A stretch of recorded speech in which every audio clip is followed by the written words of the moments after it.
Hi, Yeah, you do. everybody. It's Ben's. Oh, God, already? We're starting with this already? Hello, Weave the Tale. I am Colin at Colonomicon. I will be your GM this afternoon, or this evening. It's still light outside. I have no concept of time. For this game of Lex Arcana, a fantasy Roman Empire themed TTRPG in which the Roman Empire never fell. And we all are here to see the red capes of Rome and the eagle fly across all the land. And that's what these folks are going to be doing. These are our custodes, or characters, if you just want to use the simple TTRPG term instead of the specialized one for Lex Arcana. And they are going to be taking us on this journey across the Black Forests of Germany in this particular one-shot. Before we get into that, though, I have a few things I'd like to tell you about, just some channel notes. Number one, we have a number of sponsors that helped us out this season. Of course, our season is now over here on Weave the Tale, but it could not have happened without the wonderful sponsors that took such good care of us this season and trusted us with their games to run them and show them off. And might I just say myself, we did so with great panache this season. So I'd like to give a huge thank you to Christopher Gray, the author of The Great American Witch, which Lydia ran on Mondays this past week, this past season. Like to give lots of love to Broken Dice Games, to Black Void Games, which I was lucky enough to run with Anna in that crew. And we had an absolutely fantastic time. To Mighty Narwhal, to Smunchy Games, who made the Parslings game that Anna ran. This is the Anna show, obviously. And to Game Machinery, to Evil Hat Productions. All these companies make wonderful, wonderful games that we just had so much damn fun running this season. If you didn't get to see anything, everything is up on YouTube. Go back and take a look. But we ran Great American Witch, Mora Ravenswood Academy, Parslings, Nuaden Chronicles, Nibiru, Black Void, Fate of Cthulhu, all of these fantastic games run by absolutely delightful GMs with great casts. It's quality content. It's worth your time. If you haven't seen it, go back and take a look. I think you'll be happy with what you see. And obviously, I'm biased, and I think Black Void was super awesome. So go check those out. We also are sponsored this season by Grinding Coffee, which we can attest is badass. If you want to get yourself some kick-ass coffee and support a Black LGBT plus owned coffee business that will mail kick-ass coffee directly to your door, go check out Grinding Coffee. Use discount code Penny for a Tail. Get yourself 10% off. I did. Anna did. Oh, Anna, drink it. And we all got badass coffee from it that I think you will really enjoy. So check that out. And we are also sponsored by Dice Dungeons. Likewise, if you're looking for new clickety-clackities, go to Dice Dungeons, use discount code Penny for a Tail, and get yourself 10% off some new shiny math rocks. Okay, so... Oh, I think I should just mention, too, while I'm here, as far as programming notes go, we still have stuff going on the channel. The normal season's over, but there's still some other stuff happening. So you can check out Defiant, Fridays 8 to 11. We ran Defiant on this channel before. This is a new game, new crew, and it's going great. And then also Saturdays, check out Tachyon Squadron, Pirates of Kepler Valley. What a kick-ass name. Saturday, 6 to 9 EST. You can check that out. Okay, programming notes out of the way. Let us go around and introduce our players so you know the faces that you'll be seeing this evening. I hope you know these people already. If you don't, pay close attention, because these faces are faces you're going to see a lot all around the internet, and they are all doing wonderful, wonderful things and are all killer players. I say this from experience. So let me begin with, I think, someone who hasn't been on this channel before. I don't think, but I'm going to start at the bottom right corner with my good friend of many, many years, Jamaica Squeeze. Dave, how you doing? I'm doing all right. Hello, all. I am Dave, known on the internet as Jamaica Squeeze. and today I'm going to be Pandaren, a crazy old man. And I think I'll leave it at that. Crazy old man Pandaren. Your class that you took for this is Augur, is that right? Augur. I am Augur. a seer of sooths. I read dreams and I can understand animals when they fly around and shit. I look at the birds and I see things that you haven't. That kind of thing. just a casual old wizard boy. Don't worry about me. Do you happen to wear a necklace made out of chicken feet? Because I'm just seeing the Peller from Witcher 3. You know what? I actually do have a thing that I could put on. We'll say that it's made out of stones and feathers and bits of leather, I think is what that is. Okay. I look forward to seeing this. I'll go get it. I'll get it. All right. Peer pressure. Were you looking off to the side? What was that? What, Velvet? I was wondering, were you looking off to the side at what you were describing, or were you checking the birds outside to decide whether or not you were wearing the item? I don't know what you're talking about, and I'll be right back. Okay, I feathers burst across screen. All right, we have a crazy old man. And up above said crazy old man, we have my friend OG Brown Sugar. Hello. How you doing? Oh, hi. Doing all right. How you doing, How Val? are you all holding up? Well, running a Roman history one-shot right now, so that's kind of cool. We talked about our favorite classical memes before we started. Ooh, what's yours? Oh, the declaring war on Neptune one is probably my favorite. Mm-hmm. Yeah, go fight the sea. So who you playing this evening, Velvet? I'm playing Octavia Maximus, who is our resident Amazon. I just hit things. Hitty smashy. Cool. Yeah. No thought behind these eyes. That's fair. This is war. That's invited. Where is Octavia from? Do you have that? I'm just curious. Octavia, the origin is part of the thing. I do. From Central Rome. Very near to the Heartland. I see. An Amazon from Central Rome. You are an interesting person. Cool. All right, Velvet. Thank you very much. Now let me pop over to the left to my best good friend, Anna. Who are you playing, Anna? And how you doing? Hello. I'm Anna. I'm doing good. This is like one of my favorite time periods ever, so this is just gonna be super, super awesome for me to play, and I'm excited. I'm playing Elektra today, who is one of our two fighting characters. She's Dacian, so from a province that is now like modern day Romania, Moldova, stuff like that, and has kind of a checkered past with the Roman Empire, mostly because her first several encounters with them involved trying to stab them with swords, and then her dad kind of made a peace treaty with them, and she was like, okay, well, now the Romans want me to go stab other people with swords, so that's what I'm going to do. Just change the direction in which the sword stabs, and it will all be fine.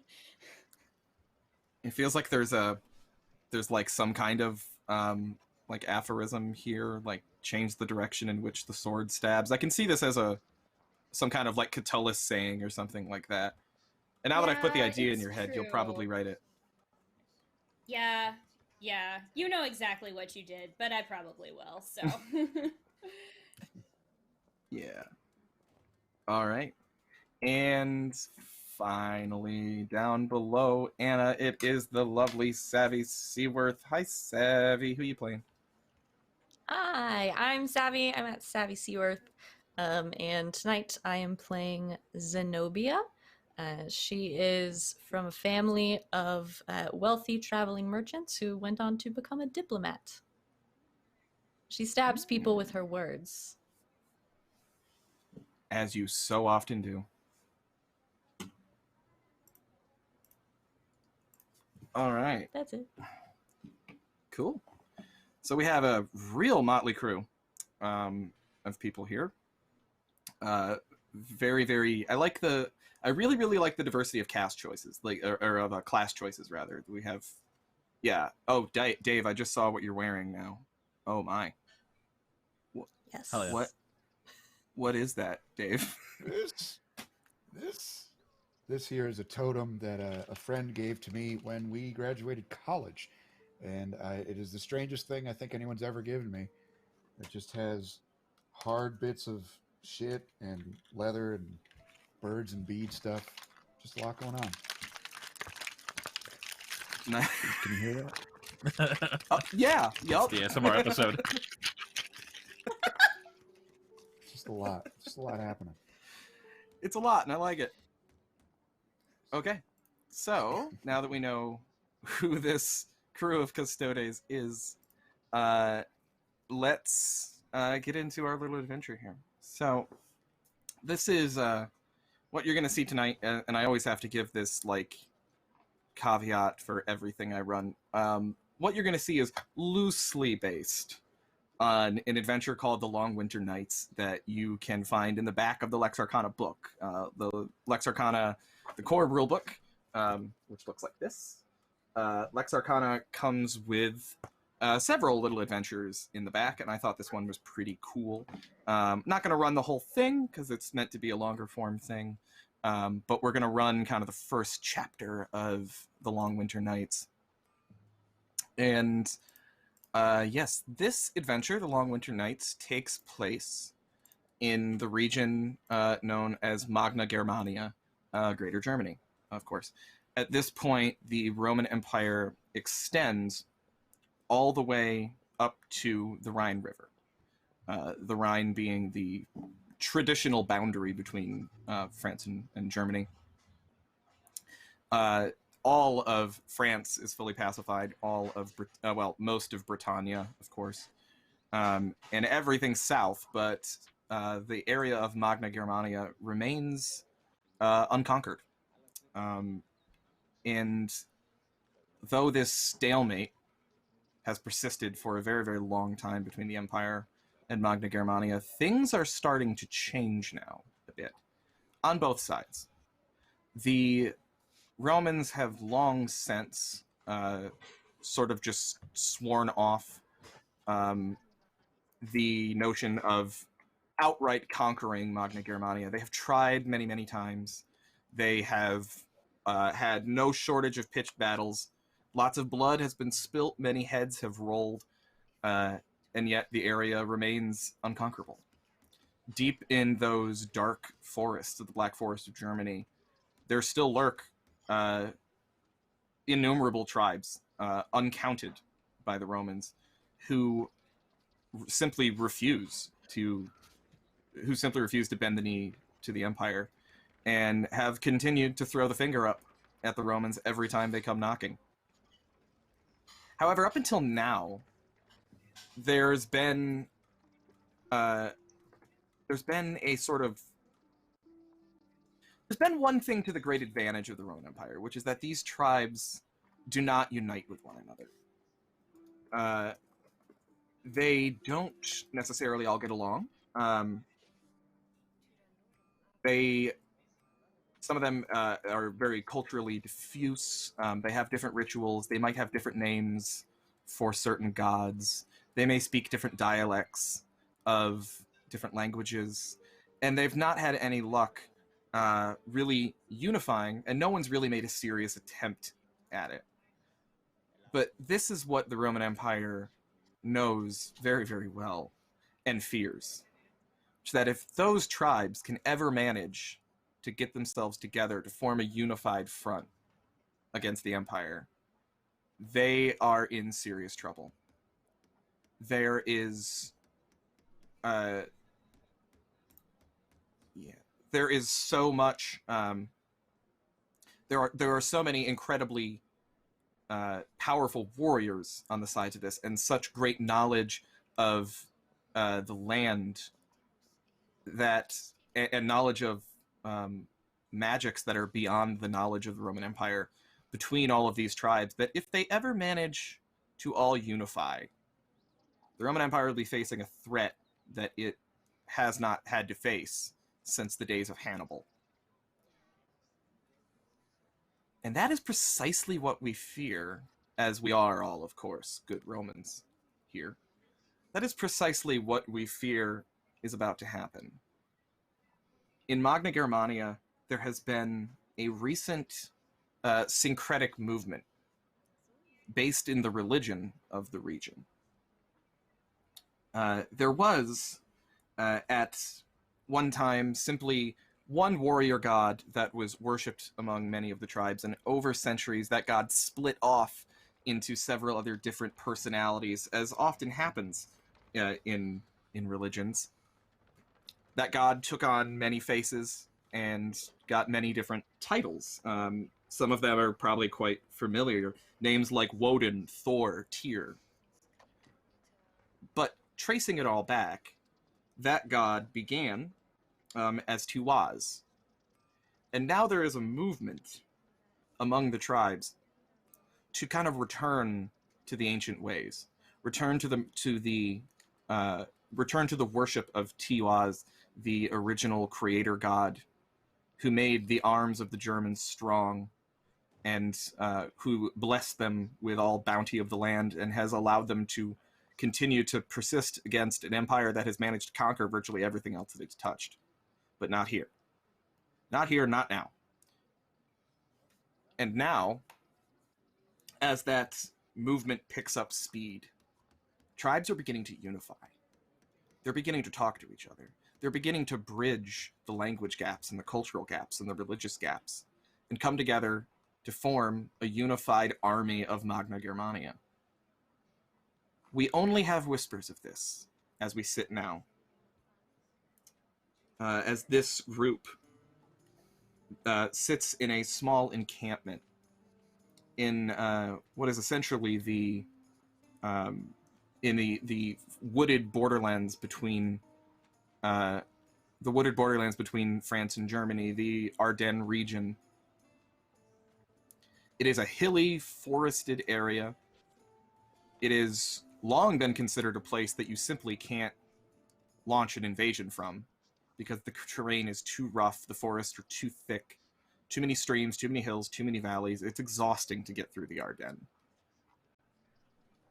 Many have made that gamble throughout history, and all of them have been wrong, and yet people still continue to make that gamble, that you can't fight a war there. Well, the war is coming. War is coming very soon as winter approaches. And where we sit now is this Roman encampment in the Ardennes. It is a simple war camp. Tents, poles, some fires, watchfires, sentries posted all around. This is the home of what we're calling the 56th Legion, which all of you are members of. LVI. The 56th Legion is actually a misnomer. There is no 56th Legion. A legion is 5,000 men. There's not 5,000 in the 56th. But it is a name to put down on the page, on the official records, to keep people from talking about what this group really does. The 56th Legion does not simply don their gladiuses and their shields and their red cloaks and head out for a pitched battle. The 56th Legion is this empire's irregular warfare unit. Those who are willing to go behind enemy lines, to put on disguises, to speak the language, to learn the culture, to infiltrate, and to destroy from the inside. The 56th Legion is about to be given a new assignment: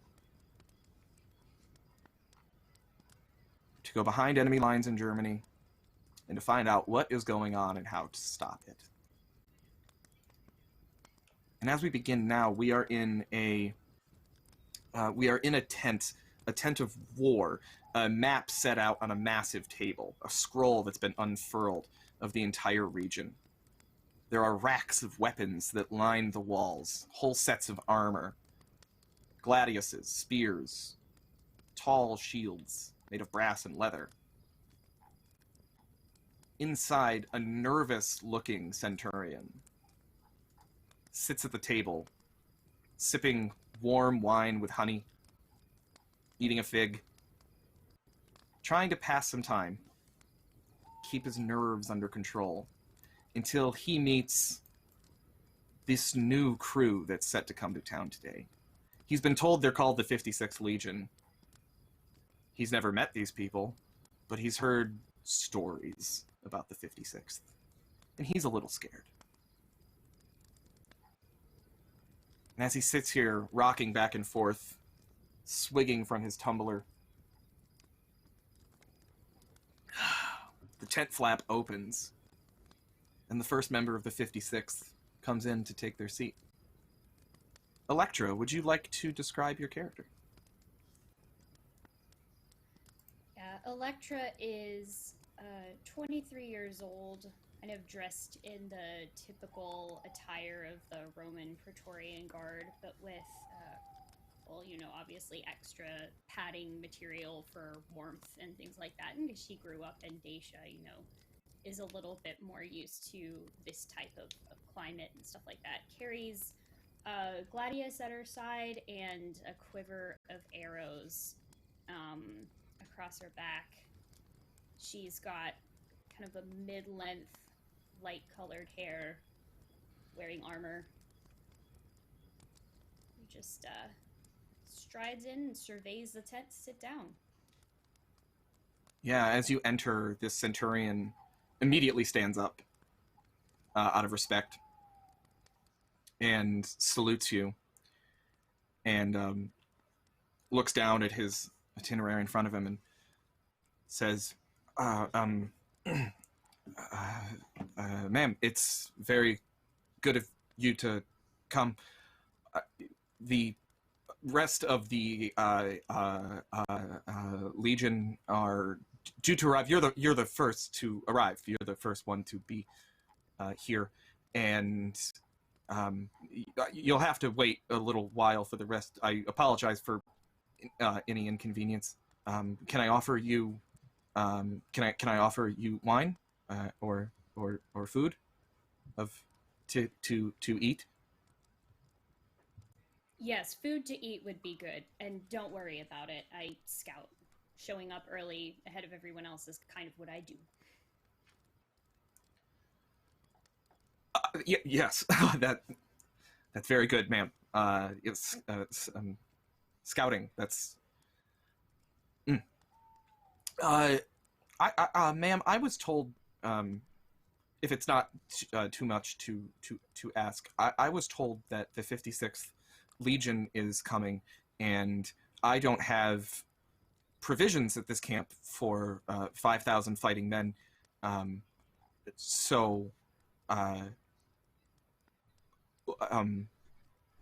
Do you have provisions, or will you scout for them, or perhaps my men could scout for them if it's not an inconvenience. What would you like to?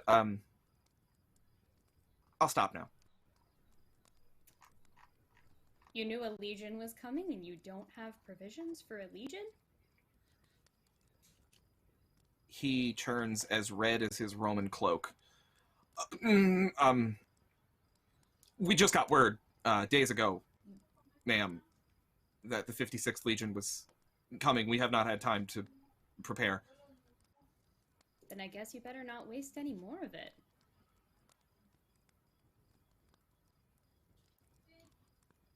And he looks down at the food in front of him and the wine. And he just sheepishly, like, picks up his wine tumbler and, with shaking hands, tries to pour it back into the bottle and just spills it all over the table. Apologies, ma'am.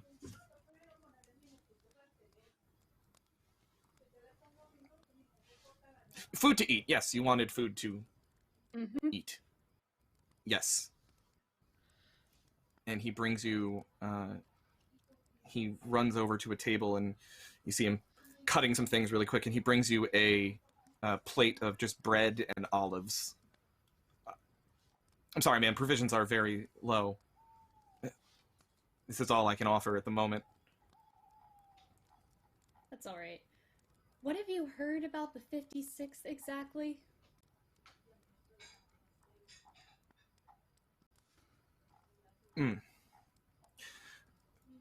Permission to speak freely, ma'am? Granted. We, all of us in the region, have heard that the 56th Legion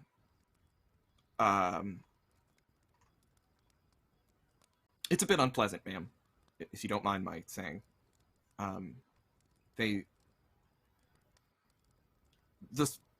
The soldiers say that you wear the skins of your enemies. Helps with the provisioning problem.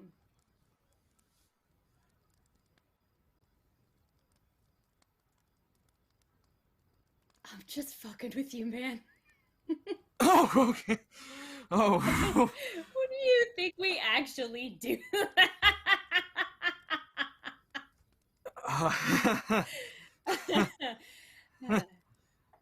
No, really, we're really good at keeping ourselves fed on the road.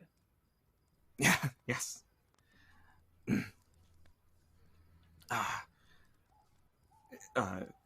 But the part about wearing skins, do you do that too? I don't. Maybe some of them do, but not me. That's good to know, ma'am. I was eyeing your cloak with great interest.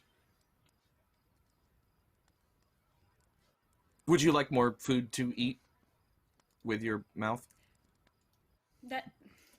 That's okay. No, I'm more than pleased with this amount of olives and bread. Very good. I'll prepare plates for the rest of the 56th. I don't think we have enough plates. Oh dear. Ma'am, if there's anything that you need, I'm Centurion Marcellus. Happy to assist. We'll remember that. Thank you very much. Marcellus? Yes, ma'am. Yes, okay. And as Marcellus runs back over to the provisions table, the tent flap opens and a second arrives. Elektra, I'm going to say for ease, and because I think it'll be more fun, these are all people you've worked with before, because the 56th Legion is really just, maybe a couple dozen at most. And the crews tend to all hang together. So these are operators that you're familiar with. And stepping in through the tent is Octavia. Octavia, would you like to describe your character? Sure. Octavia is pretty statuesque, and you probably hear her before you see her. She's decked out in the heaviest armor that she can practically wear, and is toting around one of the tall tower shields with an uncomfortable amount of tally marks on it. She's got, the big flowing red cloak, but it's frayed at the edges, and there's a bunch of tears in it, like maybe a collection of arrows at some point went through it, and she just never bothered to replace it. Nice. I love that.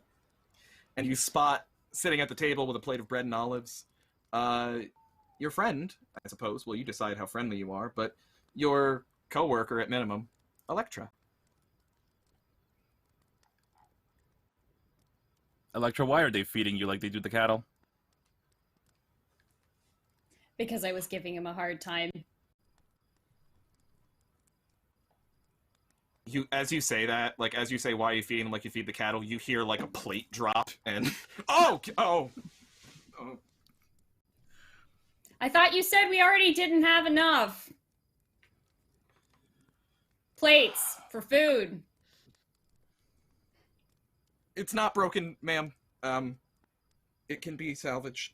I'll get you. Oh, hello, ma'am. I am Centurion Marcellus. You have arrived. I see. Who do I have the honor of speaking to? Octavia Maximus. Yes. Yes, very good. Can I get you eating food? You can, assuming you have something edible. We have bread, olives, and there is some. I've just found here. We do have a bit of some salted pork. Good, I'll take it. All of it, ma'am, or just the last part? I'll take some pork and bread, Marcellus. Yes. Yes, she knows my name. Wow. Okay. Senpai noticed him. Senpai noticed. I'll take a seat next to Elektra. And Marcellus, you pop his squat next to Elektra, and Marcellus, like, as you sit down, he pulls your chair out for you, and places down on the table a plate of bread, pork, and olives. He got your order wrong a little bit. He gave you extra food. I'm just gonna grab the pork with my hands and start tearing into it, and I'll, like, tilt the plate and empty the extra olives onto Elektra's plate. I knew it.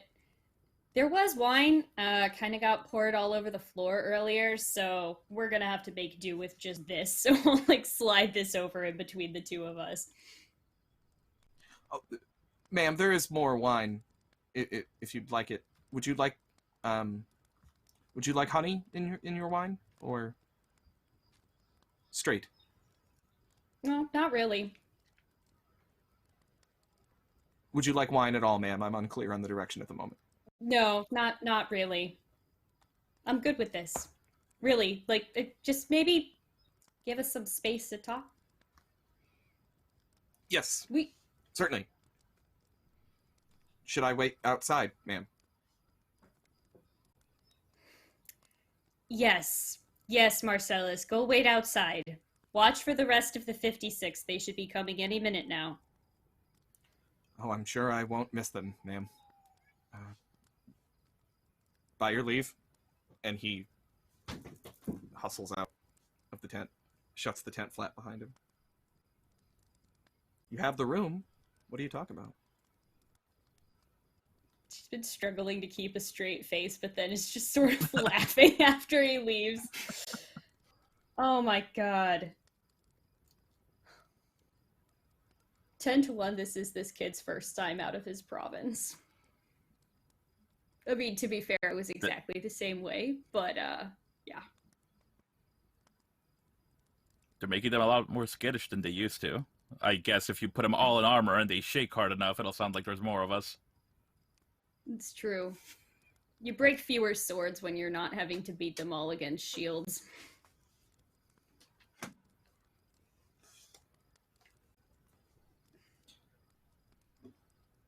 So I know you're usually here early, but I'm surprised they beat... Oh, go ahead. No, go ahead, please. Go ahead, Anna. Oh, sorry, I was waiting for you. I was just going to ask if you had any idea what it was that they were having us check out now that we're here. Because I'm pretty sure that it wasn't, mentoring nervous young centurions. No idea. I typically don't ask questions. I know you're usually the first one here, but I'm surprised they beat the rest out. Well, if they haven't said anything, there might be magic involved. So... That's okay. We can just wait till the old man gets here.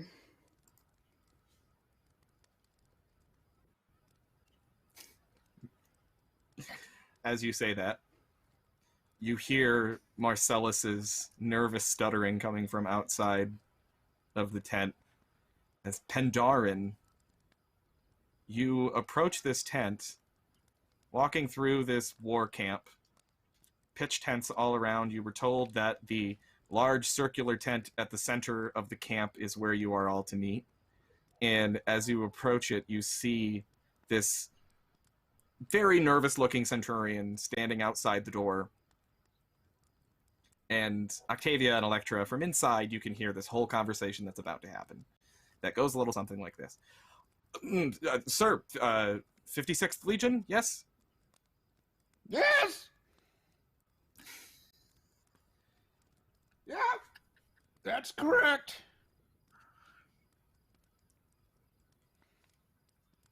I am Centurion Marcellus. Good. I didn't ask, but that's great. No, sir, you did not. Who do I have the honor of speaking to? As if you do not know. Please, why are we wasting time? I know that there's not much food, but I'd like a bit. It will take the edge off of the horse piss that I've been drinking.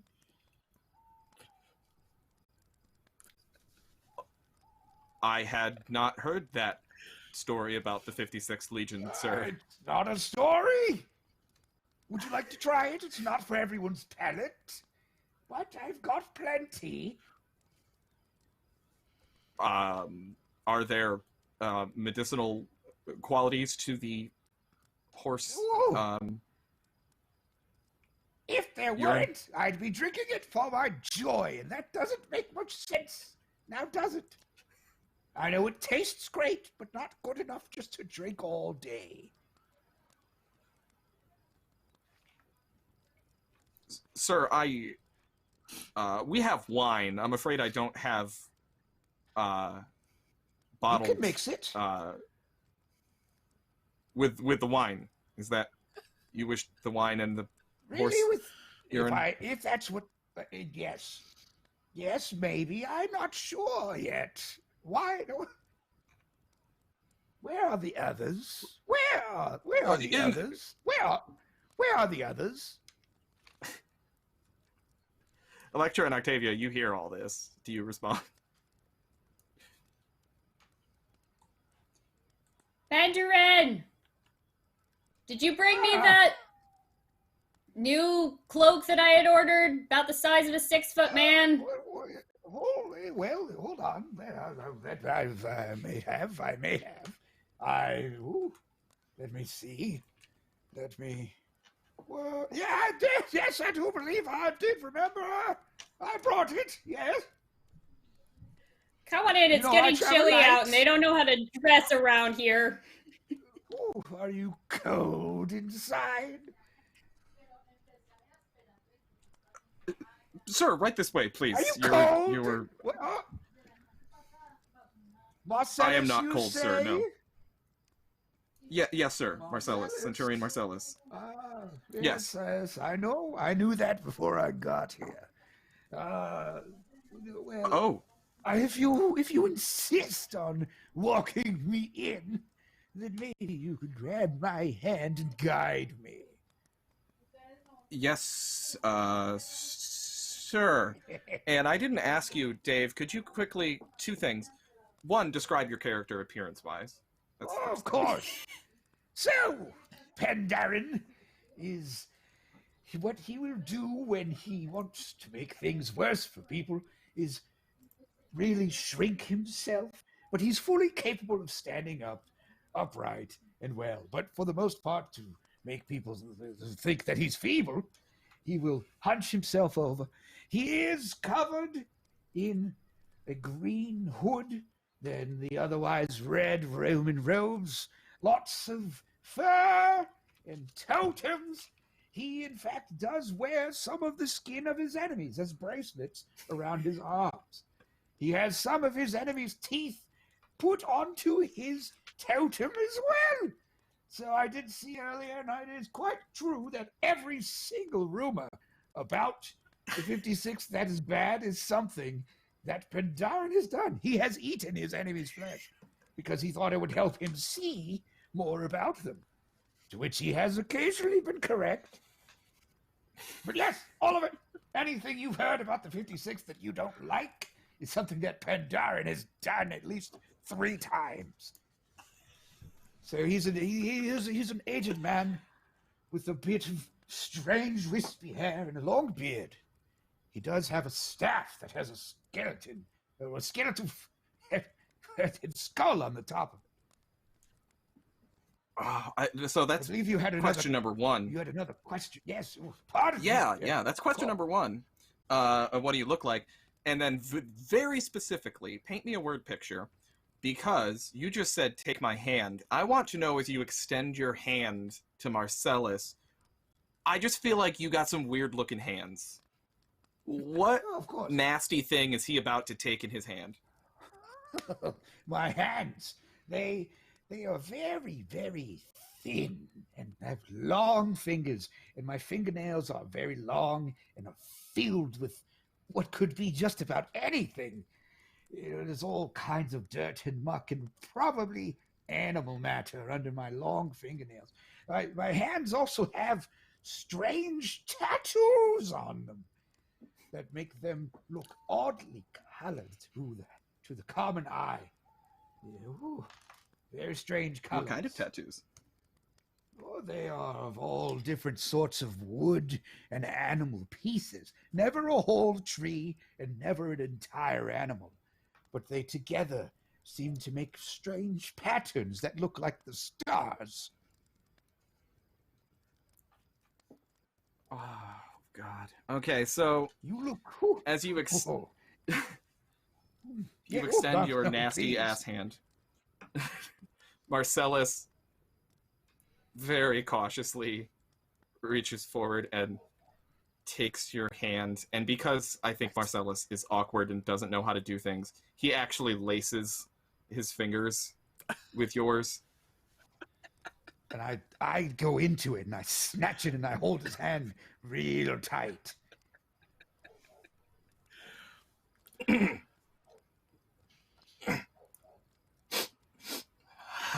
You have soft hands, Marcellus. Your hands are very soft.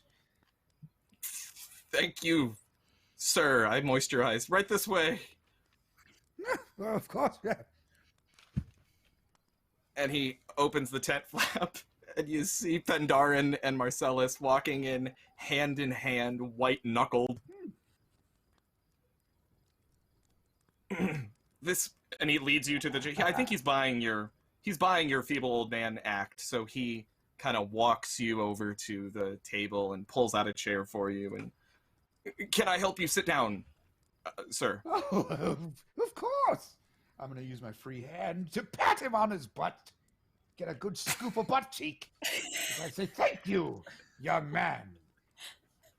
Elektra leans in and sort of conspiratorially stage whispers, "Be careful, he's about to ask you if you want food for eating."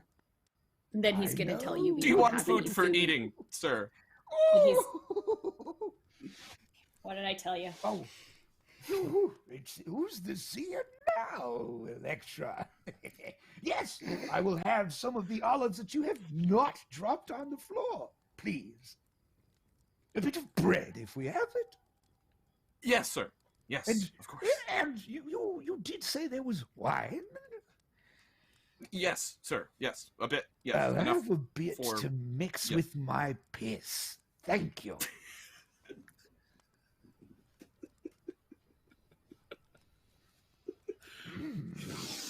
He's been evading the urine tax for years this way. They can't tax it if they can't collect it.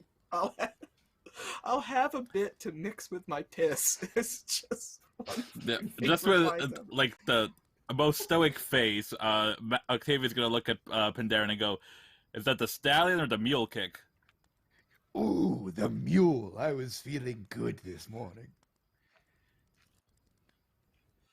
And Marcellus releases your hand, or I suppose you release his hand at long last. Very tenderly, where it's sort of still sticking to his hand, and it Oh, does stick a little no. bit.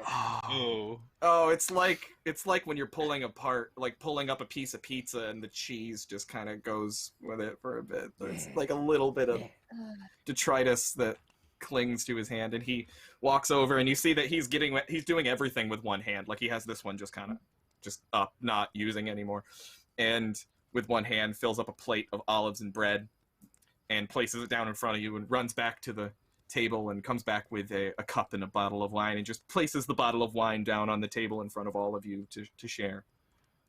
Sir, would you like me to mix the urine and the wine, or? No. I can do that in my own mug. I don't want to force anyone else to drink piss with me. That would be rude. Yes, sir. Man, as he looks You to want a Elektra. sip? Oh, Of the wine, I hope you're asking? definitely not. But you were going to ask one of my compatriots a question. You can drink the piss after. Ma'am, can I wait outside? Again? Are you sure you don't, like, you're not even a little bit curious? Yeah, you can wait outside, it's fine. He's like looking at you with the eyes that are like, please release me. Like, don't make me stay here. And the minute you say you can wait outside, he runs for the tent and gets outside, leaving the three of you alone. You talk about anything as you sit around your olives and bread? Just one sip wouldn't have killed them. Nah, it wouldn't. And I don't know. Probably. You saw how hard she was shaking. It might have. Yeah, maybe. I might say that Marcellus looks like a bitch. I don't know.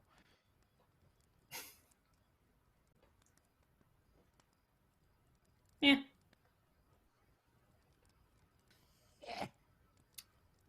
Outside the tent, What is... Marcellus is running around from tent to tent. He leaves the war tent where you asked him to stay outside and begins running from tent to tent, rousing legionnaires from their sleep, begging them to give him more provisions. He gets an armful of bottles of wine, loaves of bread, salt, olives, just this big. He takes his whole cloak and just fills it up with everything he can, and he's just kind of carrying it like this, like trying to get as much because he's so low on supplies. And he is gone 5 minutes. He is using every tool of coercion and persuasion that he has in his Centurion guidebook to try to get these legionnaires to give up everything. And mind you, these are Roman soldiers, so they're literally paid in salt.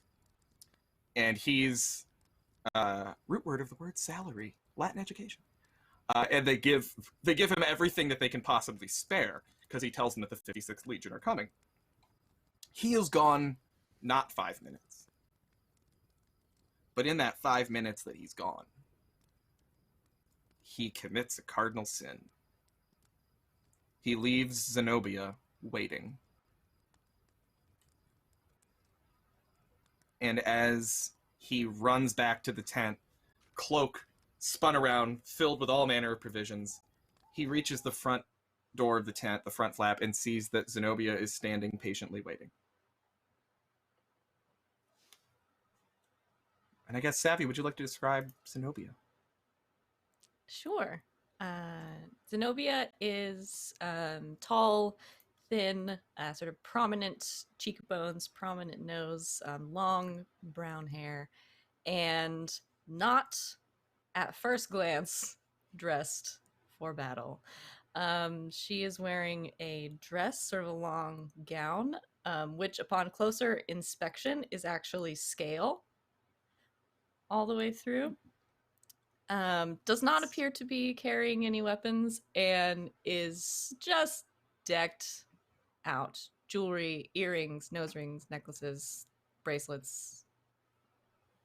Done up. Stands very tall and smiles. And he runs back, turns the corner, and nearly runs into you. And pulls up just short. with his arms full of stuff. Oh, and you see a bottle of wine fall out of the side of the cloak. And he tries to hold the rest of them with one arm while he reaches down to pick up the bottle. Ma'am. Centurion Marcellus, I presume. Yeah, yes. Ma'am, yes. Centurion Marcellus. Am yes. I early? You don't That appear is- to be ready.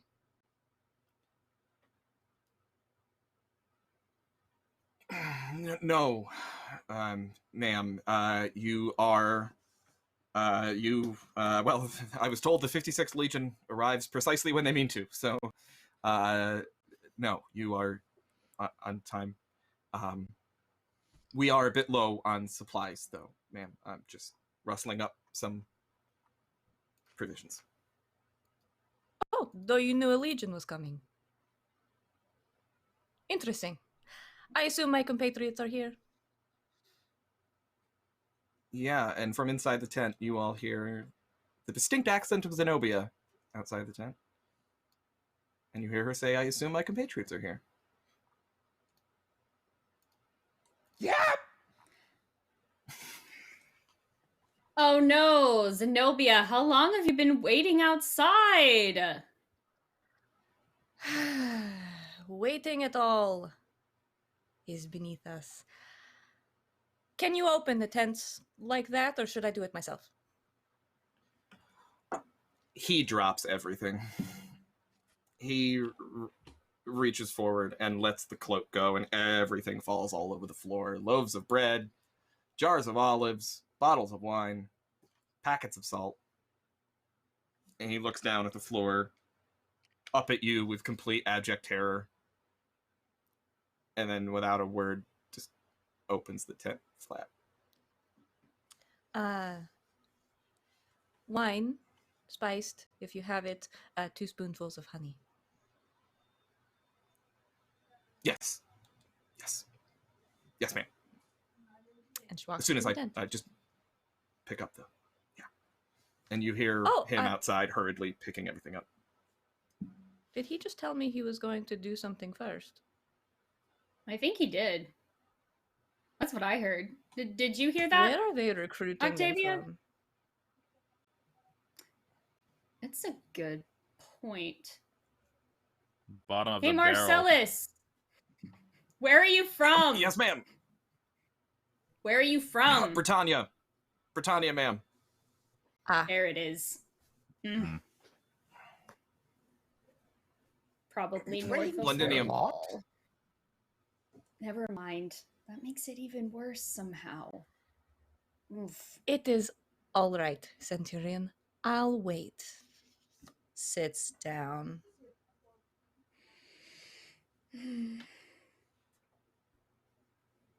Is she breaking eye contact? Nope. You've never seen a human body move that fast. As he wraps everything up in the cloak and drags it into the tent, brings it to the provision table, and pulls out a bottle of wine and a tumbler, and tries to remember the order that you just gave him.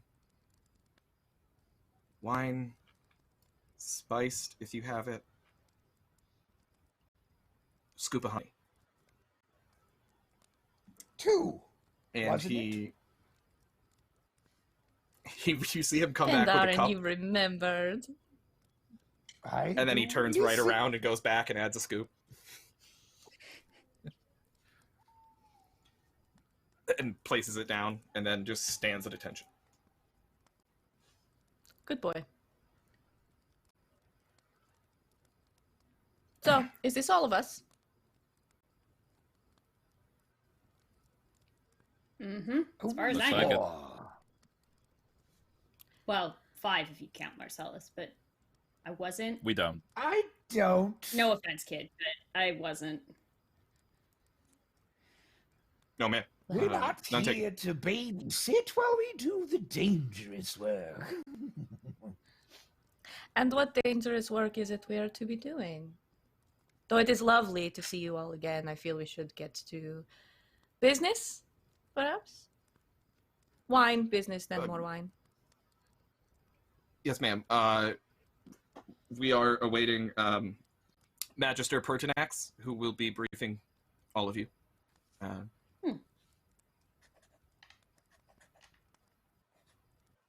Should I wait outside again? And how long? How long will this take? I'm afraid I don't know, ma'am. Oh, well, I feel there is a simple solution to that, Centurion.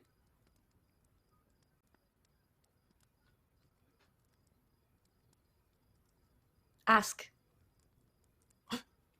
I will be back, ma'am. And he runs out of the tent. Oh my god, he is exhausting.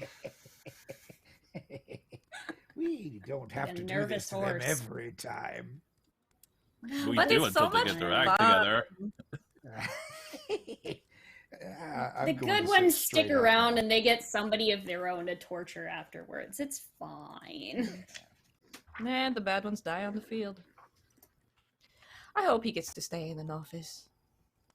I like him. Probably. That'd probably be good for him.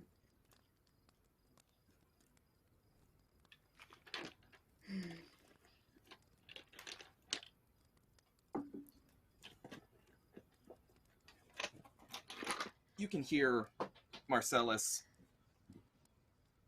running from tent to tent again outside, looking for any word of Magister Pertinax. Oh, he is really struggling.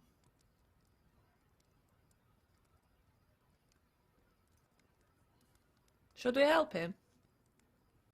No. Absolutely not. No. They have to learn to fly on their own at some point. Yes. Oh, I know. The Octavia would sooner push them off a cliff. I mean, That's just learning. This is how a to fun dog group. roll. otherwise, how did they learn to fly, Zenobia? Yeah, right? They don't have wings, my dear.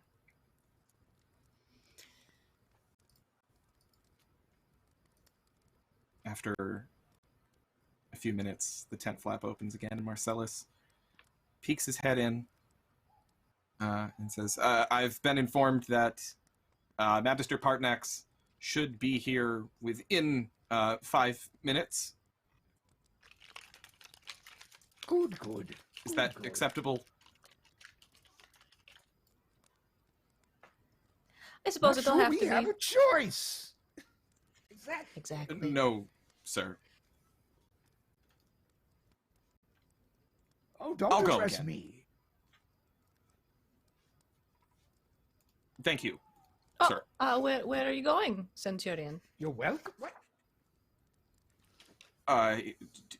To would you rather I stay and be, I did not Have believe you that. ever answered the question in a straight fashion before? You are not a diplomat at court, you're a centurion. I ask you a question. Answer it. Where are you going? About 10 feet that way, ma'am. Okay, well, can you first go 10 feet that way because my wine glass is empty? Yes, of course. And he takes your glass, refills it, puts in a scoop of honey, starts to turn around, stops himself, turns back around and puts in a second one. It's not spiced. Thank you, ma'am. Maximus. You may go. He runs outside. So you all have 5 minutes until the Magister arrives. I'm going to say, like I said, that you all have worked together before. You have past jobs that you've done. You've had operations that you've done. Take the floor a minute. Discuss, if you will, some of your past triumphs and tribulations. Do you think he thought about So you- correcting me? No. No, I don't. The last one who did lost his head, so. We repeat the process It's enough tough. times, it gets around. It's I still don't fun. think they Yeah, right. take much of the words of us seriously. They are always surprised to actually see us when we've seen someone we have not previously seen before. Everyone is surprised to see you, Pandaren. Have you seen you? Oh, you're too sweet, Zenobia. Only to you, my dear.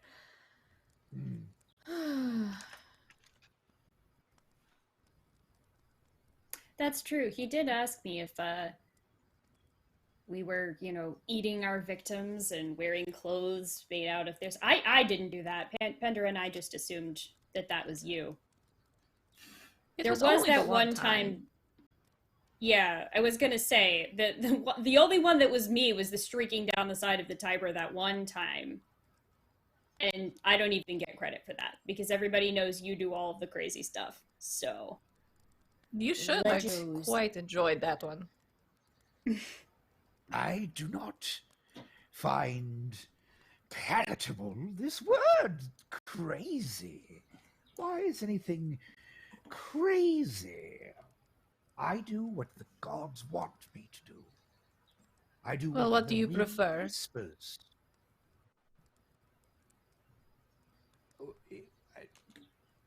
In what way? Well, if you don't prefer crazy, eccentric. Ah, yes. Perhaps Devout. eccentric. Perhaps gifted. Devout is or very maybe, good. It's true. I am attuned with Mm-hmm. with the things around me. You are certainly go with attuned inspired. to something. Yeah. Oh, I like that. Yes. Yes. Your work is certainly inspired by something. You've certainly inspired You me. and Octavia both. Mostly to leave as much blood on the ground as possible. This is a new gown, by the way, so please be careful of the hemline this time.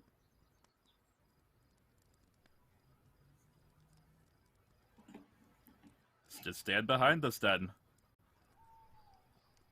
You know the cone in front of me is the splatter zone. I've learned. Couldn't dream of being in front. It's just simply not. It is, yeah, I think that to each their own specialty. Yes, I would. Oh, yes, I think that it will be quite easy. And I probably should have told you about the mess and the viscera that would splash the last time that you two saw each other. I feel terrible. I can't keep the eyes and the symbols do not speak about all things of minutiae at all times. Well, I don't necessarily dream of being in front on the battlefield, but it's hard not to think about being in front of Octavia.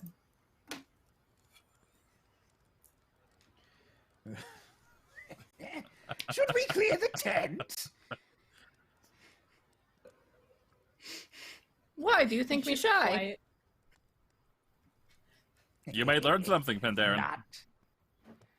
Oh, those are the endeavors of youth, you disgusting perverts. But I encourage and love every moment. When he says the Disgusting. endeavors of youth, Elektra just lobs an olive to try and hit him in the back of the head. Just like, right. Like you aren't secretly, 35 underneath this weird eccentric cloak of animal shit and feathers and oddness. The endeavors of youth. Darling, do you think I buy all of these accoutrements myself? Please. Of course not. Why would someone so talented ever need to do such a thing?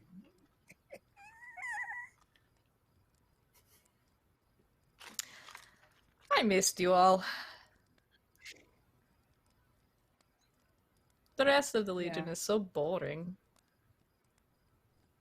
They have their talents as well, but I must say it is typically more exciting with you three.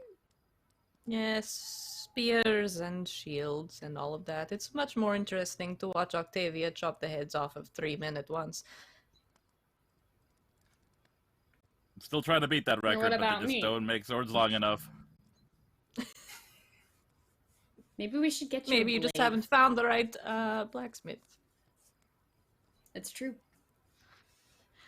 I know a good one. Though, from as I when we tell get most back. of You my can- we friends, can- it's not really the size of the blade. The I'd blade chuck an size olive at does help, Zenobia's head. certainly. People like to say the size of the blade doesn't matter. My God. What It a helps if big you so don't blade. have hard much to get it. skill in wielding it, Pendaren. That may be true. I mean, a big sword has a wider arc. Mm-hmm. You can also Not if you have can't keep motion it on up, the then it just sword. hits the ground. Okay, Mhm. well. It takes just a bit of training, as I understand. I prefer a long staff, personally. I'm sure you do, my dear. Whatever do you mean, sweet Znobia? Nothing. Nothing that would cause you to call me a disgusting pervert. I took it as a compliment. It is a compliment. It is with all of my heart and endearment that I call you nasty, trash You, comments. from you and only you. I'm glad you understand. I'm one of probably 3 people on this earth who do.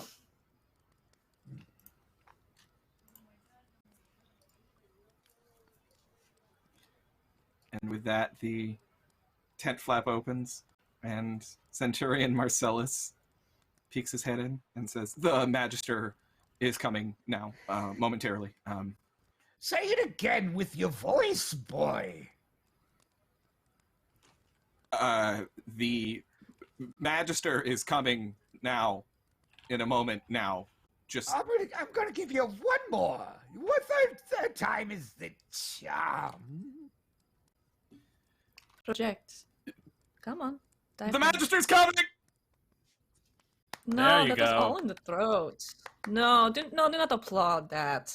It was Terrible better. He's oratory. not going. Baby Stands. steps. Taking Zenobia's cue. He stands and puts his hands in front of him like a choir boy to lower his diaphragm. The Magister is coming. Now that May I applaud? is excellent. That you may As applaud. he because says- that will carry. And as you're applauding and he's holding his hands in front of him, the tent flap opens fully behind him, and you see this tall, dark-haired, handsome man, Magister Pertinax, who is dressed not even slightly like a Roman legionnaire. He is wearing many, many furs. He has woad on his face. He's wearing an armband around his upper arm. He's a pretty well-built gentleman, and his bronze arms are exposed. His massive pythons bursting out from underneath these furs. He looks every bit the part of a German tribesman. And as he pulls the tent back fully and looks down at Marcellus and then sees all of you clapping, Oh, I'm not clapping. I'm still munching my olives. just what the hell is happening here? A bit of training, Magister. Which your centurions clearly need. Yes. Centurion Marcellus, you are a perpetual disappointment. Could you please leave us alone now? Ooh. Yes, sir. Yes. And he dismisses himself as Magister Pertinax enters and sits down at the head of the table. Hello, 56th Legion. Good to make all of your acquaintance. Greetings, Magister. Pertinax, Would you please. like a bit of horse piss before we begin, Pertinax? You do not have to Oh. accept. Stallion or mule? Mule. Ah, a man of refined taste. I would love some, thank you. Oh, here you go. I shall pass him my flask of piss. He... Oh. Good nose on that.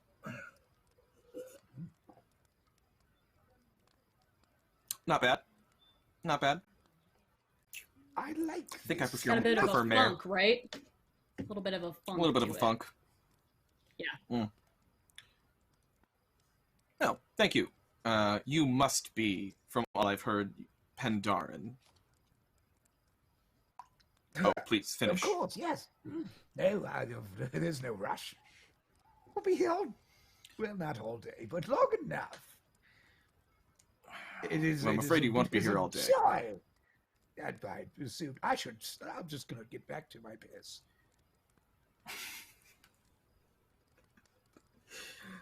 It is an honor to make your acquaintance, Pandaren. I've heard many, many stories of many different kinds about your work, but I respect it, I must say. Ah, they sent, if the reputation precedes you, Octavia Maximus. Is that who I have the honor Magister. of speaking to? It is. Don't ask me what happened to Prima and Septima. Oh, big family, huh?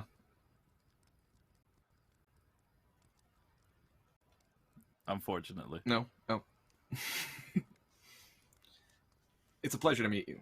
I've heard of your prowess with a sword. Triple decapitation, is that right?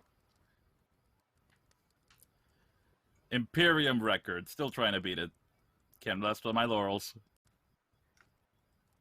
No, we never can. We'll have to always keep moving. We do have a very talented blacksmith at this particular camp. If you're looking for a sword that could do a quadruple decapitation, I'm sure we could get you something. I'll take you up on that. Have you considered perhaps surrounding yourself on all sides with enemies? That way, with a single spin, you could decapitate 4 or possibly even more of them. After the first couple of swings, they know better than to get too close. Yes, this is true. But from what I know of the 56th Legion, you operate on the element of surprise, so they won't see you coming. But they'll hear me. Ah, this is true. Well, we can only hope for the best, and I do hope to hear that you've beat that record one day. And Elektra Zais, is that right? Mm-hmm. Yes. The Dacian. The Dacian, yes. I haven't met a Dacian before. Very pleased to meet you. Well, I have never met a German before, so back at you. Oh, you're not meeting one now, either. The torque, the name? No, really? No, Oh, well. simply a cover. But I'll discuss that more as we get into our briefing. And the great diplomat herself, Madame Znobia. Yes. Very pleased to meet you. Pertinax. So you've said many times. Yes. Well, I know better than to tangle with a diplomat. So, Depends on your definition of the word. Can we at least find out what the job is first? I'd be happy to. Just, you know. As you can tell from my garb, I've sort of taken to the local custom in the last few months. I've been doing, well, a bit of similar work to what you all do. I've been on an assignment to infiltrate the local tribes and learn their customs. More of a, well, not so much infiltrate as simply study. I'm an anthropologist of sorts, looking to learn about their customs, religion, which, etc. I've acquired a pretty good mastery of several of their tongues, and I now believe I understand precisely what it is that they're up to. There is a movement happening behind enemy lines. The movement of a deity called Tiwaz, this creator god, etc., etc. Germans have long been worshipping, but has split off into others and are now coming back, and they are unifying under this banner, the banner of Tiwaz. And they're planning something quite frightening. We have in the Ardennes here not more than only about 2 legions at the moment, and change. There are 100,000 good fighting men behind those lines right now. And the Germans are bringing more and more over every day, coming in from the far eastern regions of Greater Germania. They're massing on this border. And they'll break out, probably very, very soon. And then all of our claims in Gaul will be overrun. Before we know it, they'll be at the Alps.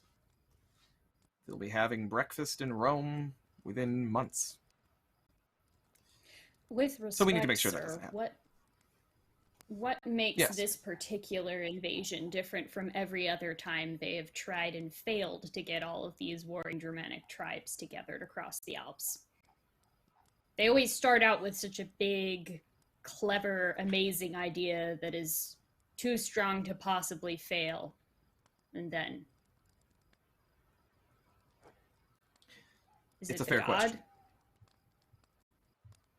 Well, yes. And not just the god. There is, as you might expect, magic at play here as well.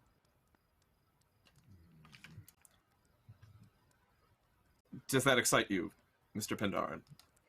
Yes. Yes, it does. I'm always interested to learn about how the other cultures are doing it. Would you like... We can get you some pork. You don't need to chew a pig ear, sir. I'm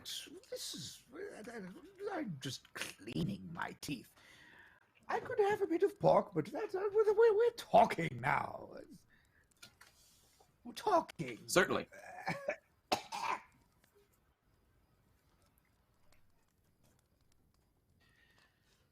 Well, yes. What makes this different? There is magic at play. The tribes are not only massing and preparing to break out, they're also planning a ritual. Quite a large ritual. As we sit here now, we are not terribly far from the site of it. There will be, by sundown, so it's like early morning right now. By sundown tonight, there will be tens of thousands of Germanians all gathered together around a massive bonfire, preparing for a ritual the like of which I'm afraid we simply don't understand. But they believe that this will summon the avatar of Tiwaz themselves to Earth. We know enough about their use of magics to think that this is simply all folk tales. There's a very real possibility that the magic that they are planning to perform will summon something very powerful that we simply cannot deal with. you are all here, my 56 legionnaires, to ensure that that ritual never happens.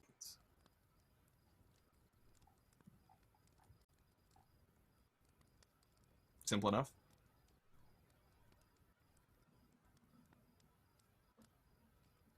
Do we have any idea what it Yeah, is that yeah. they're actually planning for this? Like, is this Only some whispers. kind of... Only whispers. There seems to be likely sacrifice involved. They have. This has been under wraps, but you've heard perhaps of the Ninth Legion? Everyone's heard of the Ninth Legion, sir. And It's kind of hard you not know- to hear of 5,000 men disappearing into the Alps, never to be seen again. Yes, well, we found them. They have them. Not all of them. Most of them are dead. But they have dozens upon dozens of legionnaires from the Ninth that are likely to all be burned alive as part of this ritual. Tasty, but bad for us. Yep. Oh, I'm sorry. Not all of you partake. Please continue. Well, I certainly can't tell you what to do, sir, but that sort of behavior is generally discouraged. Okay.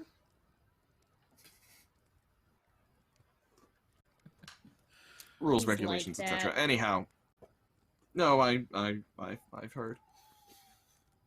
Now you know. Now Yes. you have a story too, and the legend goes on. This is how it happens. I'm sure I'll learn more before this particular mission is over. Now, the Ninth, what remains of them, they did, of course, lose their eagle. They are to be returned to Rome to face punishment.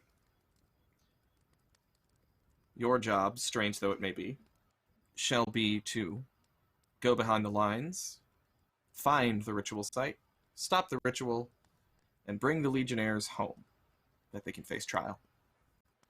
It's that simple. Do you think that they... Excuse me. Do we know if they lost the eagle when they originally went missing, or if they lost it when they were captured this time around? We believe that the Germans you'll encounter have the eagle. You would also be encouraged to return. Because you would be getting that right. I was just going to say, if it's here, we are getting that and bringing it back. That is not something that they can be allowed to hold on to. No. And in fact, from some of the whispers we heard, it may be that the Aquila may in fact be used in the ritual itself. That definitely cannot happen. That would be a disgrace on all of us.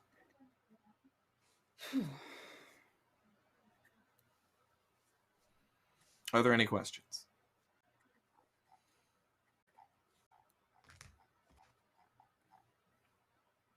They will be brought back to face trial. Yes. You don't think they've suffered enough? Suffered enough at the hands of men, yes, perhaps, but have not yet faced justice before the gods. I wonder if some of the gods may disagree. Well, for a soldier, there's no suffering worse than a life without honor. So, if they disagree with that, they should have chosen a different profession. Very well said. Couldn't agree more. With all respect, ma'am, they lost their eagle. There is simply no greater shame that they could bring upon the Empire than to lose their eagle to a foreign enemy. Or it was taken from them. Do we not punish the enemy There instead? is... We shall do both. But losing their eagle or having it taken from them are one and the same on the field of battle.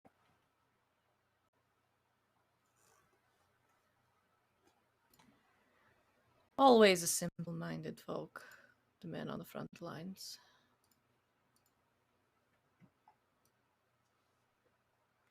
We follow orders best. Indeed. Because you cannot think of anything else to do.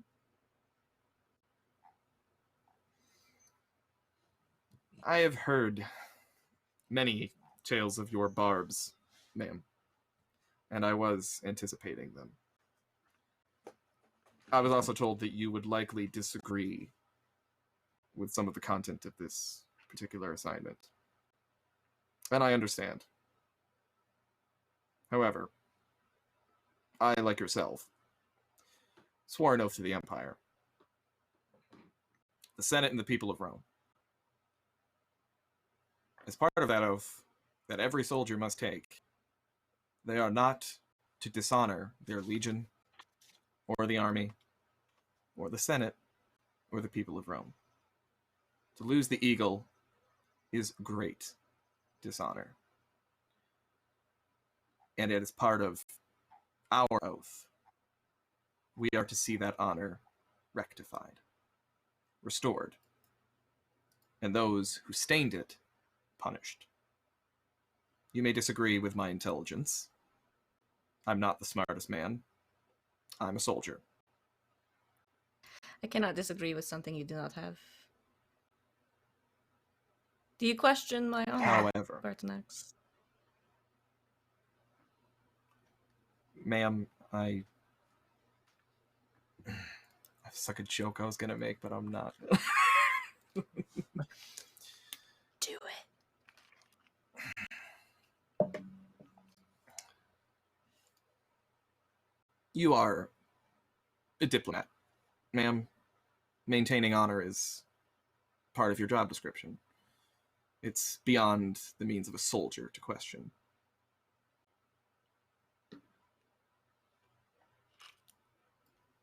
But you question me all the same. I like you. As you are me, I would point out. I must admit I did not see that coming. But then again, I'm not very bright.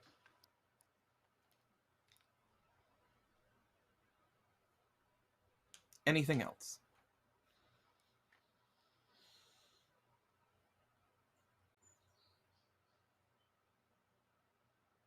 Hearing none. I have no questions. When do we start? As soon as you like, ma'am. You have the run of the place. Anything you need to take with you.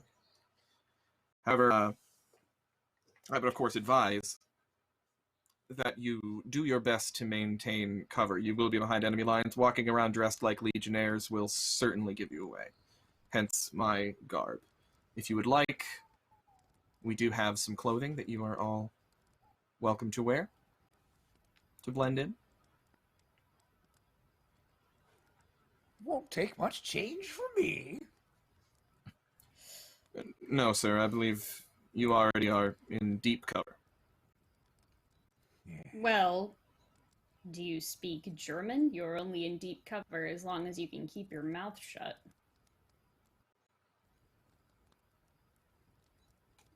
Just saying. Do you? Do we have anybody in our group that can speak German? I feel like I Because Elektra can. might speak German. Yeah, her only other thing is I feel Greek like- besides Latin. I feel like Pandaren can speak German. Okay. And I'm going to switch to some. Just because I love Great. the idea that he's your mouthpiece. Yeah. That he's the only person who can communicate with the yes. Wonderful. Excellent. mouth of sorrow. Good. Does This happened in Pertinax no. speak This- German? This happened in Octon Cthulhu when we got like halfway through the series and realized that like they're supposed to be behind enemy lines and no one speaks German. Absolutely nobody. To be fair, most everyone you were talking to there was all French. At least had French in common at that point. So, you know. Belgians. And I do want to say that we... Crystal... I was going to say we got 20 retweets, so that's our first boon. So that's why I'm giving... Pandaren can speak German. I'm giving you that boon. You speak fluent That's a German. boon. Right on. That's a boon. That's a boon for me. That's a ticking time boom is what that is. I like it. In fluent German, I would like to say to Pertinax, of course we're going to be fine. And I imagine that the sweet Znobia has some touch of the language as well. Or am I wrong? Enough to get by.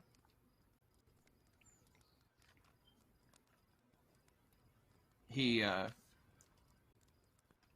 says to you in German, I too am fluent in the local tongue. I'm going to turn to Elektra and discuss. We're speaking in tongues now. Yeah, probably some weird part of the religious ritual thing. I kind of wonder, though, whatever god Pandaren is talking to these days, maybe we could just, call in for backup? What better way to stop one powerful god's ritual than with another god? I mean... I did plan, switching back to our native tongue, I was planning on making sure to interpret their movement of animal entrails and additionally look at the winds and the patterns of the birds, and should I have the chance to sleep,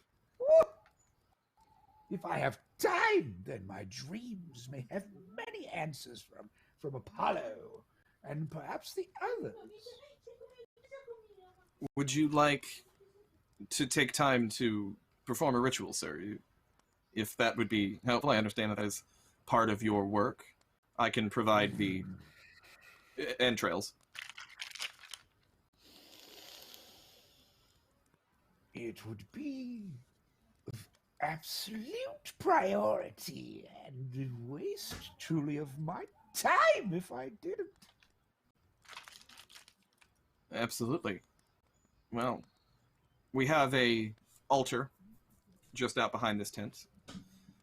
If any of you do have any prayers to say to the Lares or such, now would be the time.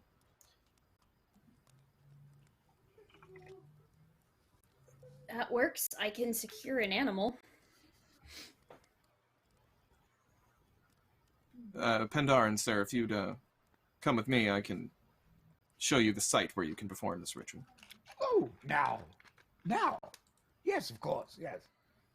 I Certainly. will go to the altar as well. It would be good to have Mercury's good luck looking down upon us. Very well.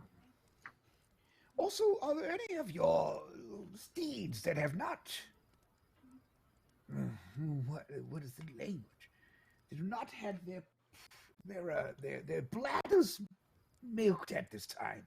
I seem to be out of my beverage.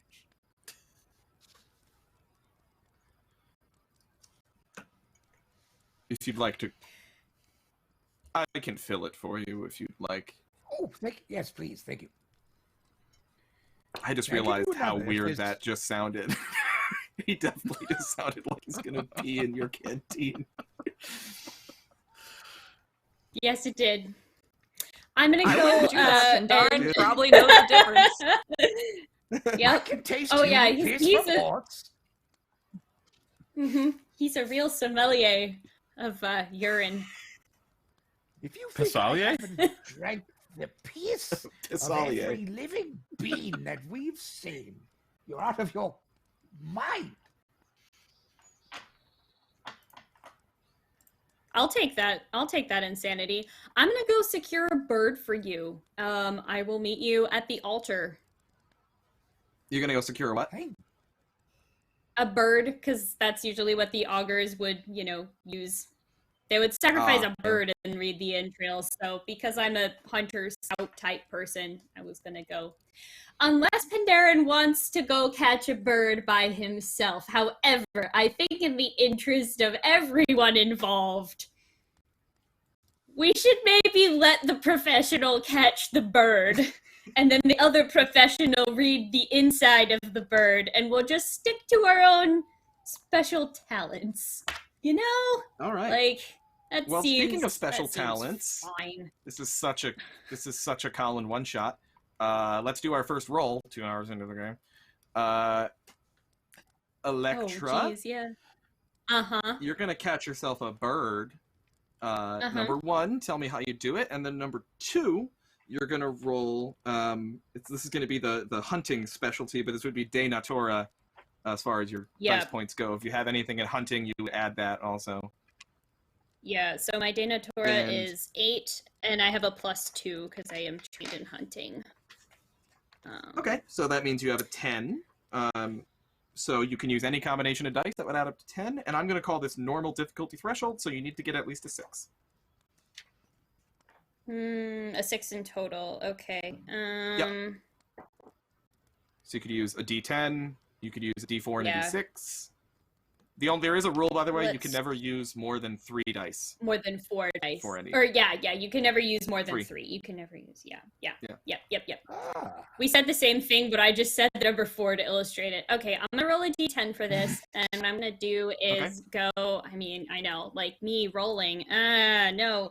What I'm gonna do is just go out into an area that's a little bit farther away from where the Legion is camped, because this is clearly scared away any wild game having a bunch of humans traipsing through this area, and I would just like to set a very simple snare for a bird walking around on the ground of the forest.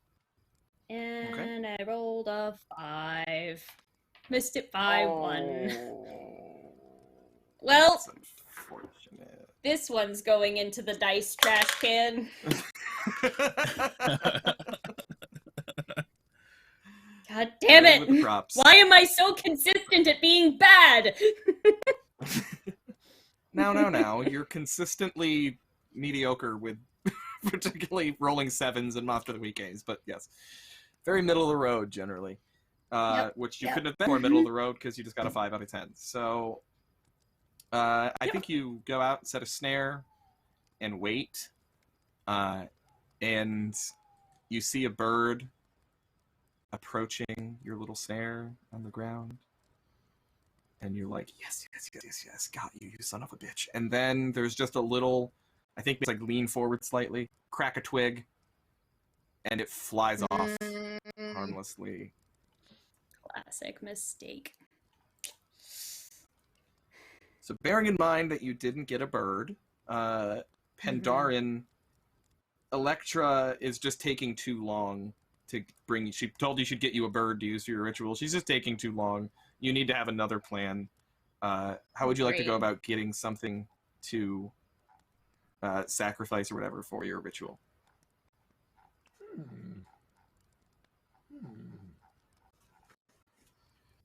Would it be possible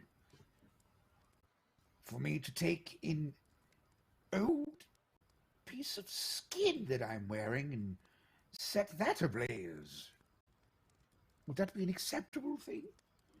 Perhaps some of the totem pieces I currently wear and have, it may be a little bit less effective than a fresh bird, but maybe I could use something like that. An already dead bird? Yes, so, some of the feathers, perhaps I can find some teeth of Germans on my neck, and maybe I have a bit of their skin around my wrist as a bracelet. Okay. Yeah. Let's see. What can I... just to kind of like hunt something up from what you got, let's call this roll a foraging roll. So that's also de natura. I have a de natura of 12, which means I'm going to. That's pretty damn good. 3D. Do you have a specialty in anything like forage? Do you have a specialty in foraging?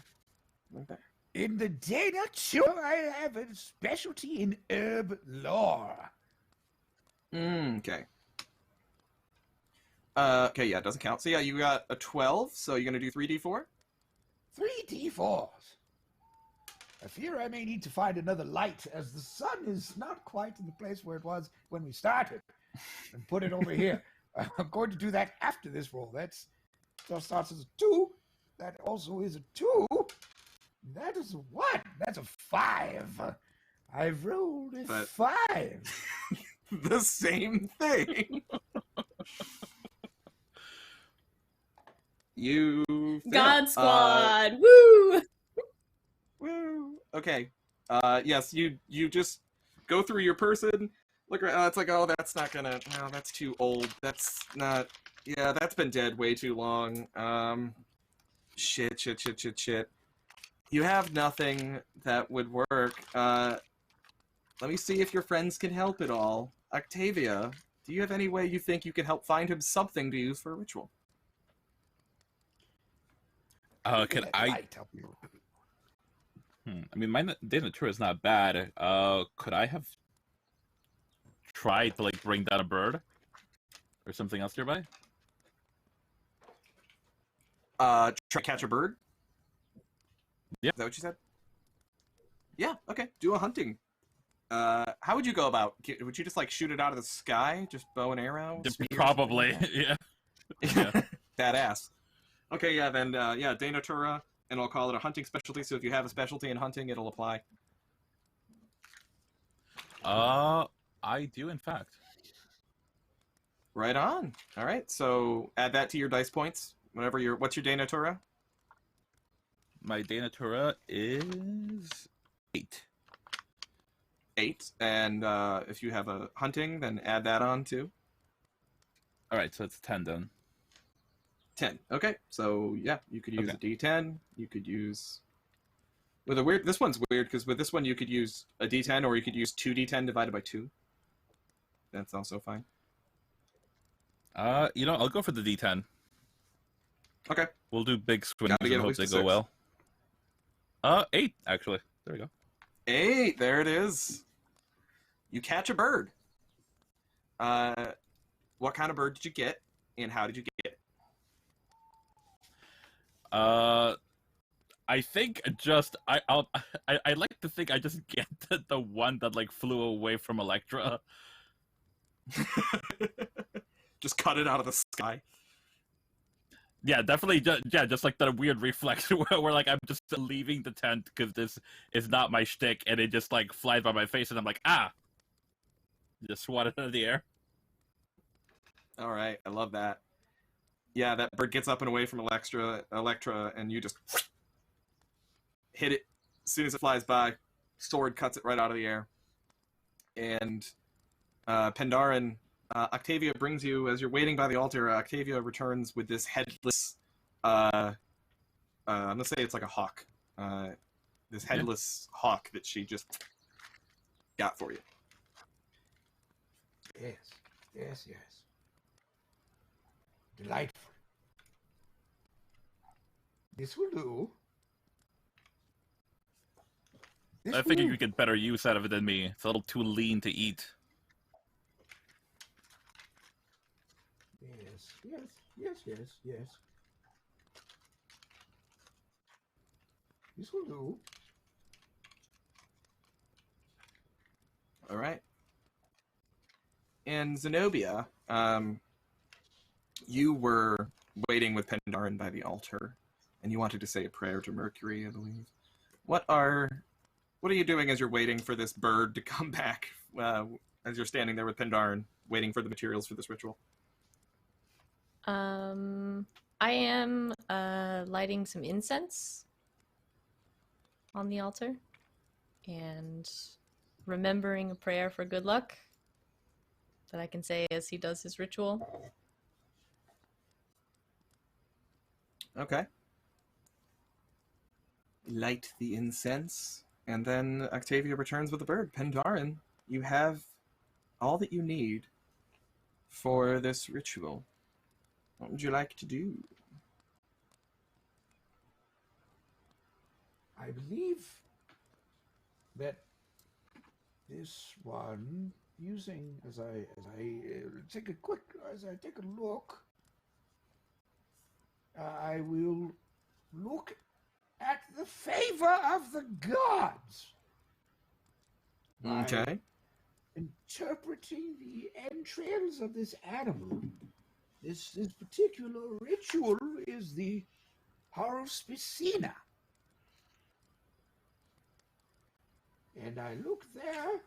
Usually, Oh yeah, what page? What page did you find that on? This is page 76. 76. Okay. And I will Horuspicina. see what the gods are finding favorably.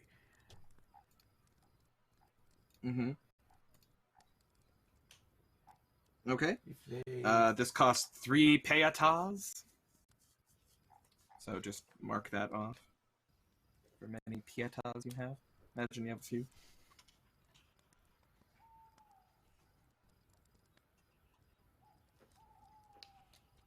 Okay, so you're gonna roll your de magia.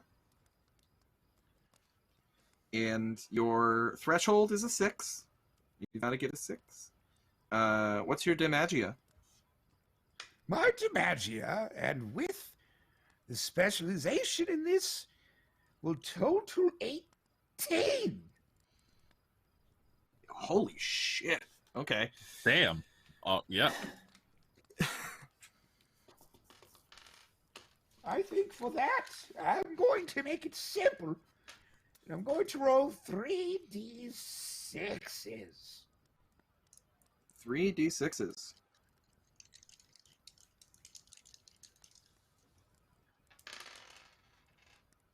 That is a 12. That is awesome. Because, let me just check a reference here, but with that, you not only succeeded, you crushed it. I think that's 3 degrees of success. No, it's 2 degrees of success. So you beat the number by 6. So that is 2 degrees of success. So with 2 degrees of success on Horuspicina, you, number 1, find out what the gods are favorable or unfavorable to. And 2, you understand which gods are favorable and which are unfavorable. Ooh.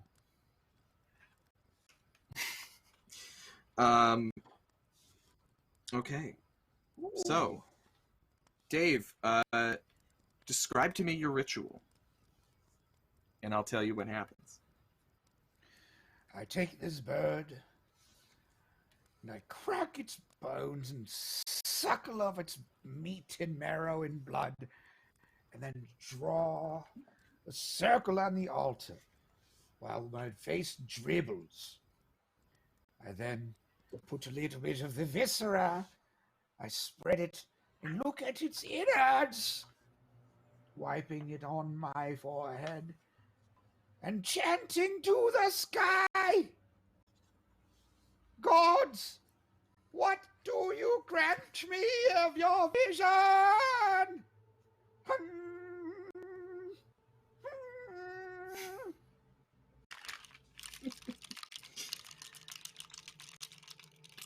And as you rattle your talismans,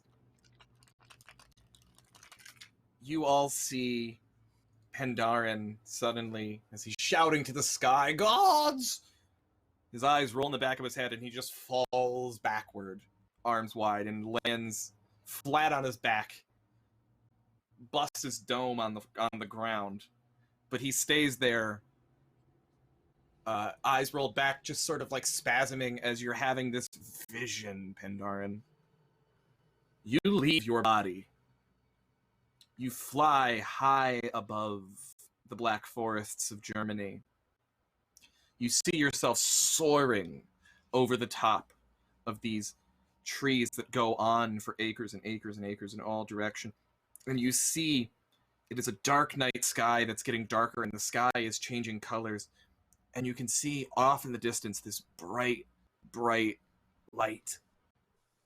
And as you fly closer on the wings of an eagle, you see a bonfire, the like of which you've never seen anywhere on Earth. It is a signal fire that could be seen for leagues in all directions. It is a fire that rivals the Pharos of Alexandria itself. But it is on the ground, and it is surrounded by hundreds of thousands of angry Germans ready to break out and destroy the Roman legions that have plagued them for hundreds of years. And looking down upon it all, as you soar up above that fire, you see Tiwaz themselves. What you see evades description. Looking into the face of a god is not an easy thing to describe. If you get to the end of Dante's Inferno, he doesn't even try. Just there you see it. Above this bonfire, the clouds have circled into a cyclone. And at the center of that, the eye of that storm, there's a little oculus like the roof of the Pantheon itself, where you can see the eye of Tiwaz looking down. The eye itself stretches on for miles across. This being, whatever it is, wherever it came from, whatever its purpose is a being of immense power that is massive. And if it were to stand on the earth, it would stand thousands of feet tall. It could step across the Alps, like hopping over a simple hurdle, and could crush the Eternal City with 1 foot. Tiwaz is something unknown to you, but clearly remarkably powerful. And as you soar up and look straight into the eye of Tiwaz, Tiwaz looks right back at you. And you find your form freezing in air. You flap your hawk wings, and yet you cannot move. And Tiwaz looks down at you. Oh. Well, I was going to do a cool thing, but then my voice changer crashed. Anyway, he looks down at you, and you just know that he's seeing into your being, seeing outward, seeing heart and soul, and that he hates you. Hates you like you can only hate a hated, invading enemy. And then the grasp is broken, Pandaren. You soar again. And you begin flying back to your body as you realize that you have been freed. Flying alongside you, on winged boots, is Mercury himself. Pleased with a simple act of piety, simple lighting of incense and a prayer from one of his most gifted servants, one of his most gifted messengers. He escorts you back to your body. And as he brings you back down into your form, and you begin to take control again, Mercury looks down upon you and lays his serpented staff across your chest. And when you awaken, Pandaren, you find your own staff laying across you. But it feels different now. It's lighter. It feels like it has a pulse, like there is something alive within it.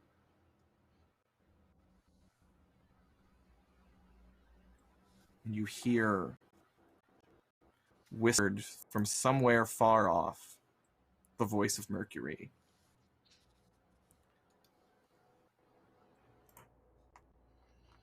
Drop it, and speak my name, and I shall bless you.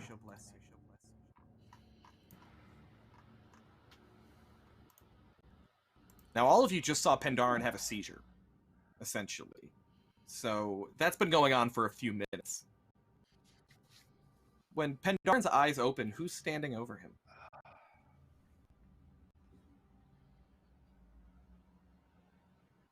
Probably Octavia, ready with a slap.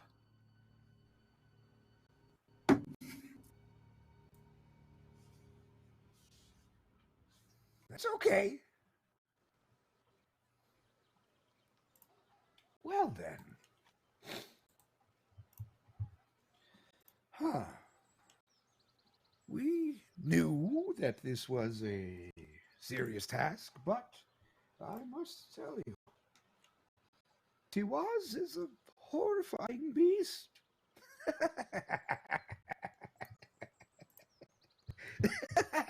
We will all surely die, and Rome will be squished in a moment if we are not successful.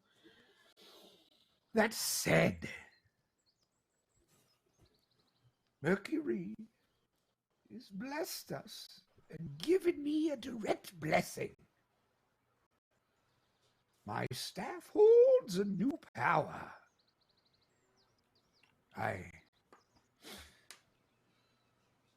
I'm not entirely sure what, but Mercury will aid us if I speak thy name with my staff.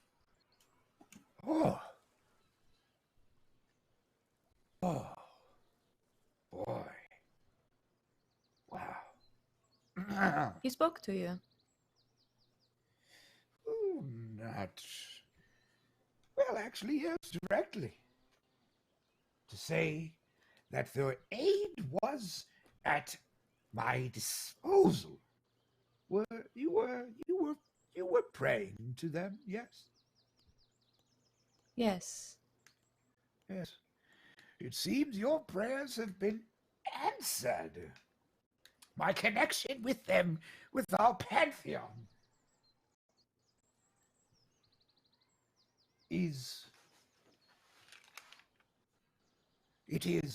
I am their messenger, and their message and their right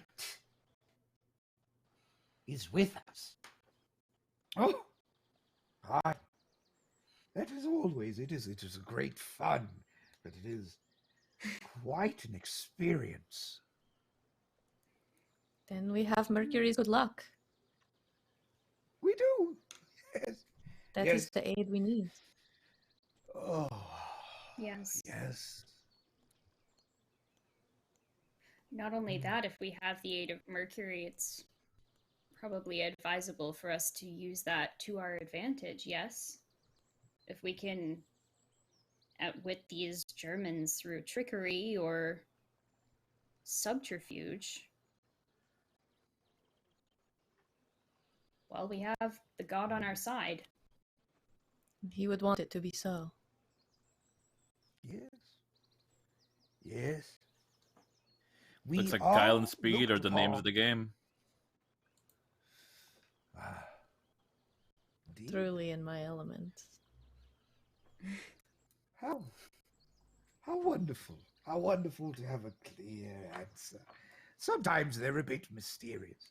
Sometimes they hide things and they make it odd or... What was I saying? Mercury especially. Yes. Changing with the winds, the tides. Yes. This must be very important. If he has been so clear with you, Pandaren. Yes. He said, I heard Mercury's voice like the sunlight after a rain, with the prism, the clarity of the prism, of the spectrum of color. I saw in my ears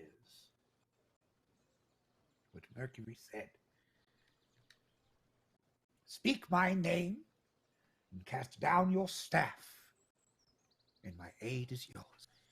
Now I am not sure what the limits of this blessing will be, but I'm sure we'll find out. Nothing comes You will know easy the to moment us. when it comes. Yeah. Yes. When we need to know. You we'll always know. do. The 56th, well known for our, really reputation. You know what we do.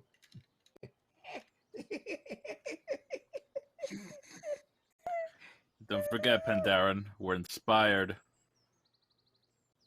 Yes. Yes, always inspired. Yes. I'm sure you know a little less directly the touch of the gods. I'm sure you've experienced. And I pity that you lack such a connection. Well, I am the I mean, mouthpiece of them. Much as you, Lady Znobia, are a mouthpiece of civility.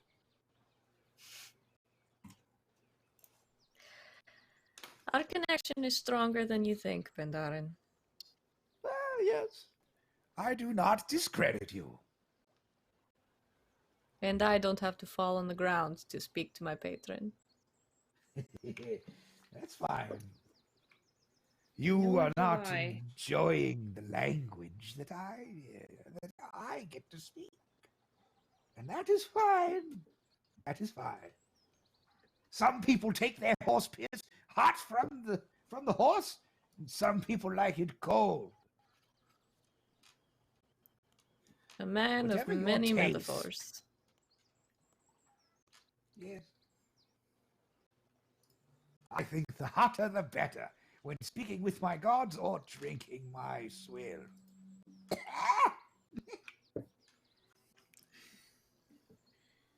Pertinax approaches the ritual site. I wanted to give you some room there, Pandaren, out of respect, but I see your Thank ritual you. is concluded, and it sounds as if it was fruitful. Yes. Yes.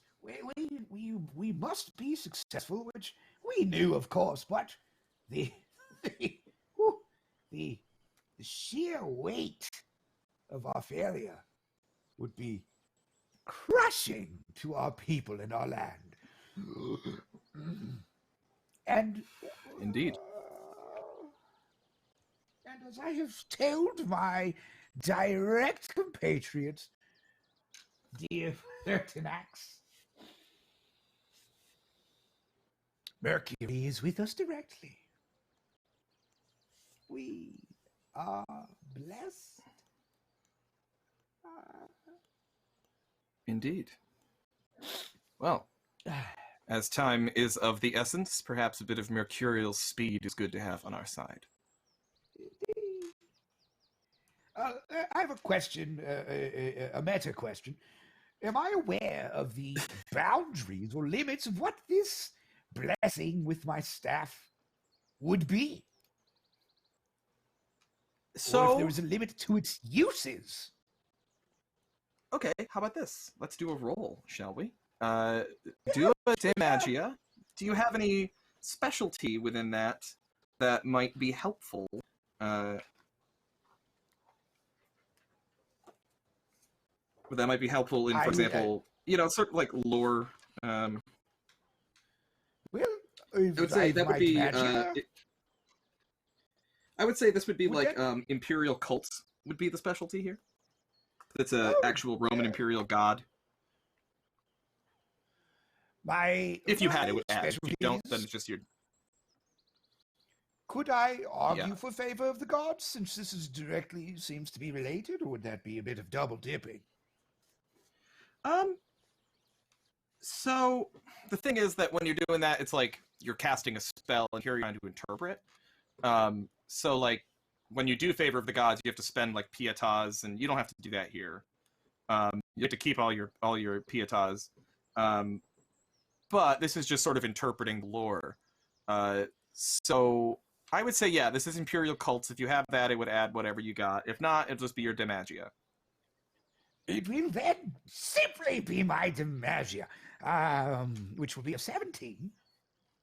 I 17. shall roll. So I will roll.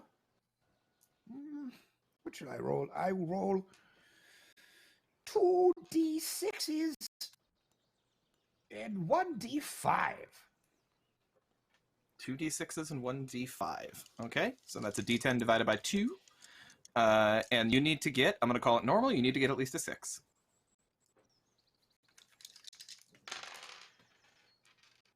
That is, that would be a 10. Nice. Did you roll any, were any of those the highest possible number? No. Okay, because they explode if you get them. Okay. So, you got a 10. That is 1 degree of success. So, I'm going to say with this, Hermes told you to throw down his staff and speak his name. Hermes' domains are the domains of messengers, and the domain of haste. Soldiers will often pray. I keep saying Hermes, that's Greek. Mercury. The soldiers will often pray to Mercury before heading out to march swiftly across the land. It seems like if you were to guess, and you're not guessing, you know because you're studied, that if Mercury is giving you a blessing, it'll probably be something that allows you to move very quickly, since time is of the essence for this problem. Blessing of speed, blessing of haste. Now, is this something that I can use multiple times? Now, is it a permanent enchantment of my staff that has some sort of, I'm sorry, a cooldown or something? No, I think it would be probably a one and done. You've got the favor of Mercury for now, but the gods are famously capricious. So they could change their mind at any point. But for now, you have it. Yes. All right. I think that this will give us a blessing of quickness and haste. We could use that either for our initial entry or for our expeditious retreat. I would not make such a decision on my own. What would all of you like to do with this blessing?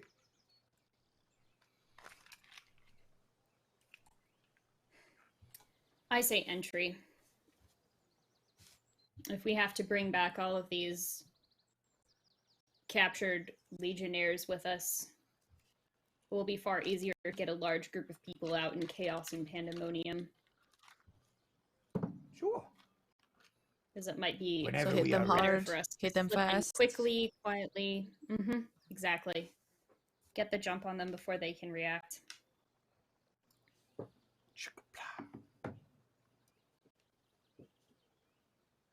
It sounded like you were doing a Hamilton thing. Never mind. I'm always doing a Hamilton thing.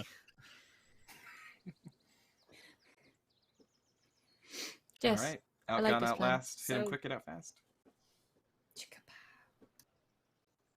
Again. Yeah, I think we should go find our Germanic array. Put that on.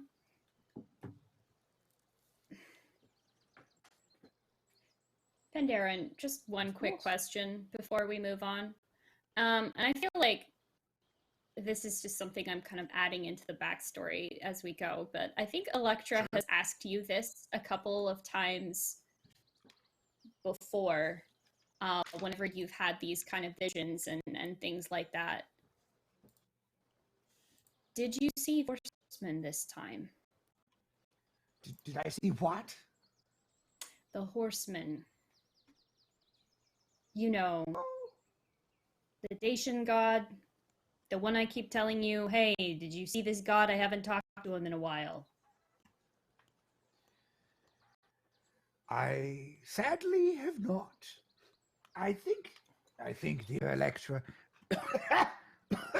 that might be a possibility were we in the lands of this horse. I would be more likely to make a connection. But for now, this horseman, they are not opening themselves to me. My apologies. Good to know. Right, let's go get ready.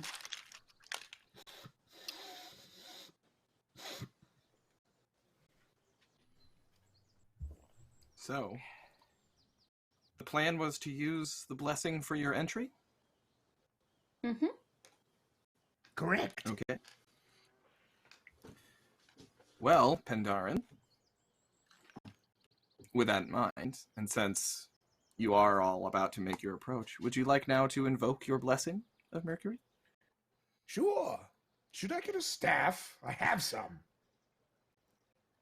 That's just a waste of time. I will I will lift my staff up and say, "Blessed be the 56th Mercury! We thank you!" And drop it and let it fall to the ground. All right. As Pendaran's staff hits the ground and he invokes the blessing of Mercury, the staff splits in four. It's as if he casts it down and it simply cracks. It just breaks in places. And there are four equal-sized chunks of wood that just sit on the ground. And there is a long moment, a long beat, where it looks like all Pandaren just did was just shatter his staff on the ground. And the Magister, I already forgot the guy's name. The Magister, Pertinax. Just looks to Pandaren and down at the staff. Is something supposed to happen? Just wait. And as he says that, Ye of little faith. the four pieces start to quiver on the ground. They start to just shake and rock, and then rotate, and they begin to spin, and they spread out into a line, spinning like tops. And as each piece of wood spins, you see the color of it gradually change, changing from this musty old wood color to a bright, gleaming, candid white. And as they spin and change color, they begin to grow. This cyclone of color, you can no longer make out any of the details of the pieces of wood. They're moving much, much too quick. It's just a blur of white. And as they spin, they begin to stretch. The color forms higher into a pillar, and then widens and widens and widens until the spinning starts to slow. Those blurs of white start to take shape. And as they slow and slow, you see from the bottom of this sort of cyclone of color comes standing out 4 hooves each. And as they finally slow and ceasing, standing before you are 4 winged Pegasi.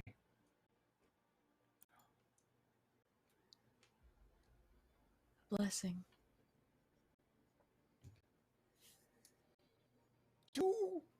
I know this is the wrong time to ask. They are 2 related questions. 1, Pertinax, have you filled my flask? And 2, do these Pegasi look they have used the bathroom recently? you do realize that the implication of calling these creatures the god has blessed us with horses would be highly insulting, correct? No, I would never. I would, Elektra, I would never. Okay. I've never tasted what they have. Right. I'm gonna clap like Elektra on the shoulder and be like, "Don't you know Pegasi piss gives you wings?" Do not give him any more ideas. Good night, everybody.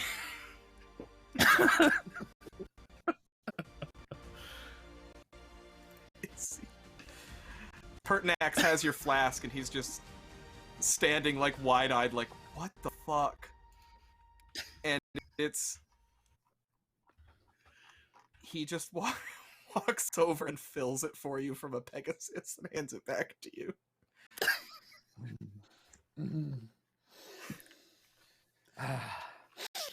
And it's just Red Bull. It's just full of Red Bull. It's what Pegasi pee.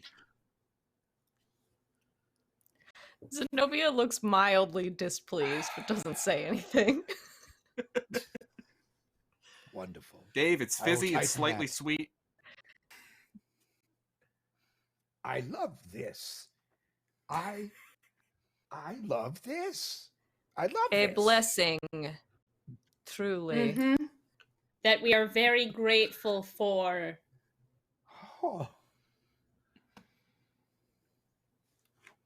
Well, So, you will fly to the ritual site on the backs of Pegasi. Who can say that? Yeah. Only the 56th. Only us. Inspired. Yep, only we'll Only- believe it was true.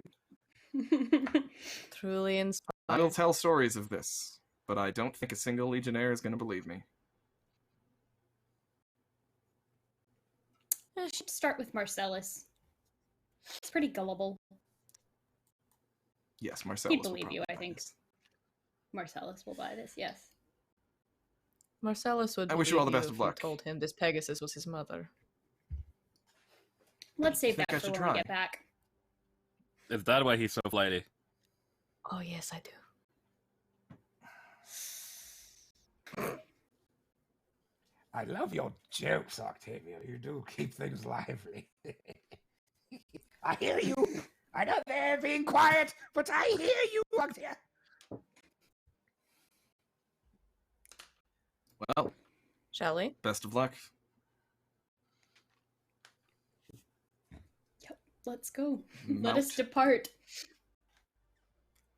on winged Pegasi as you mount. As you mount your Pegasi, all respond to your touch as if you've been riding with them for years. It's as if they know precisely all of your commands. And as they lift off and you sail through the sky, Znobia, you see, as you break through the clouds, you could swear it, that you see, just a moment, Mercury soaring along beside you with a smile and a wink as he dips back down into the clouds and away. Bring your luck down upon us, Mercurius. Going to need it.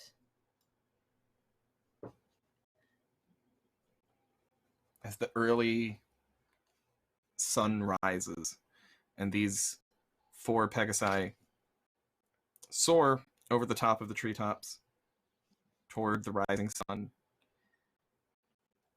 you can already see from this distance what is clearly the ritual site. Even in the early morning sunlight, that fire still lights up for miles around. The smell of smoke is powerful and acrid. They are burning everything they can possibly get their hands on. See that entire sections of the forest from on high, you can see that they've been leveled. They've cut down acres upon acres of trees to feed this massive fire.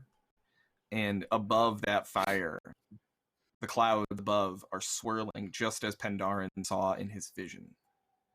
Except unlike in Pandaren's vision, the clouds are swirling, but there is no opening, there is no oculus. Not yet. The eye of Tiwa has not yet looked down upon Magna Germania, but soon, very, very soon. And you see around this fire that there are dozens upon dozens, well, hundreds of tribesmen, all circled, arms locked, sort of running in place, performing this ritual. There are multiple concentric circles of people all around this fire that are all sort of moving back and forth, chanting loudly. And you can't understand the words except for Pendaren, who does speak German. And you are hearing just rage, just angry. It is the screams of a people who have been oppressed, who have been assaulted, who have been attacked for hundreds of years, and are now venting out all of their anger at once. You are hearing every insult you could possibly imagine hurled at the Romans. You are hearing cries of vengeance and retribution for loved ones that have been killed in battle. And you see before you a tribe, multiple tribes of people who are not going down without a fight. They are here for blood. And as you approach the ritual site, you can also see, back further away, standing all along the trees, a dozen Roman soldiers, the last remains of the 9th Legion.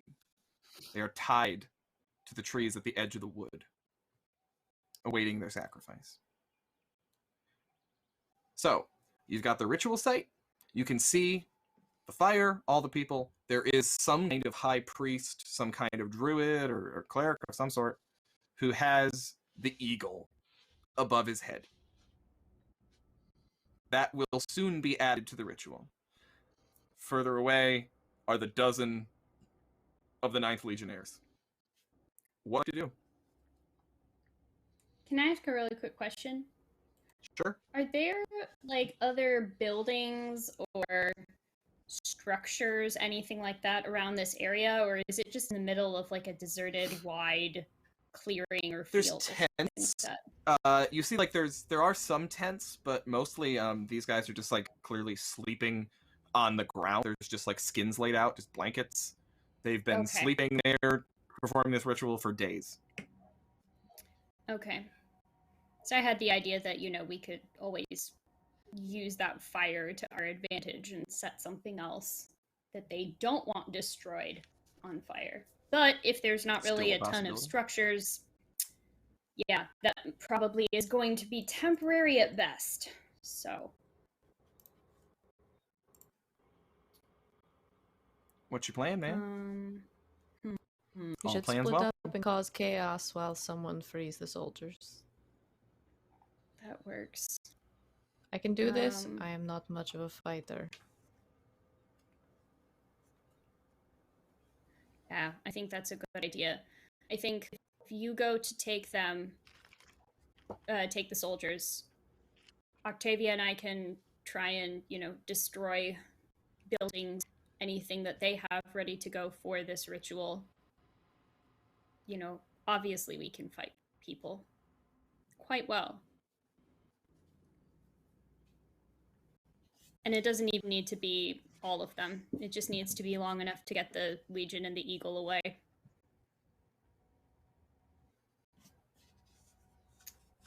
Dare I ask, Pandaren, what are you doing in all of this? I mean, I don't want to tell you what to do, because I know you'll do your own thing anyway. But I'm curious what you have in mind. It is not a place to make battle decisions.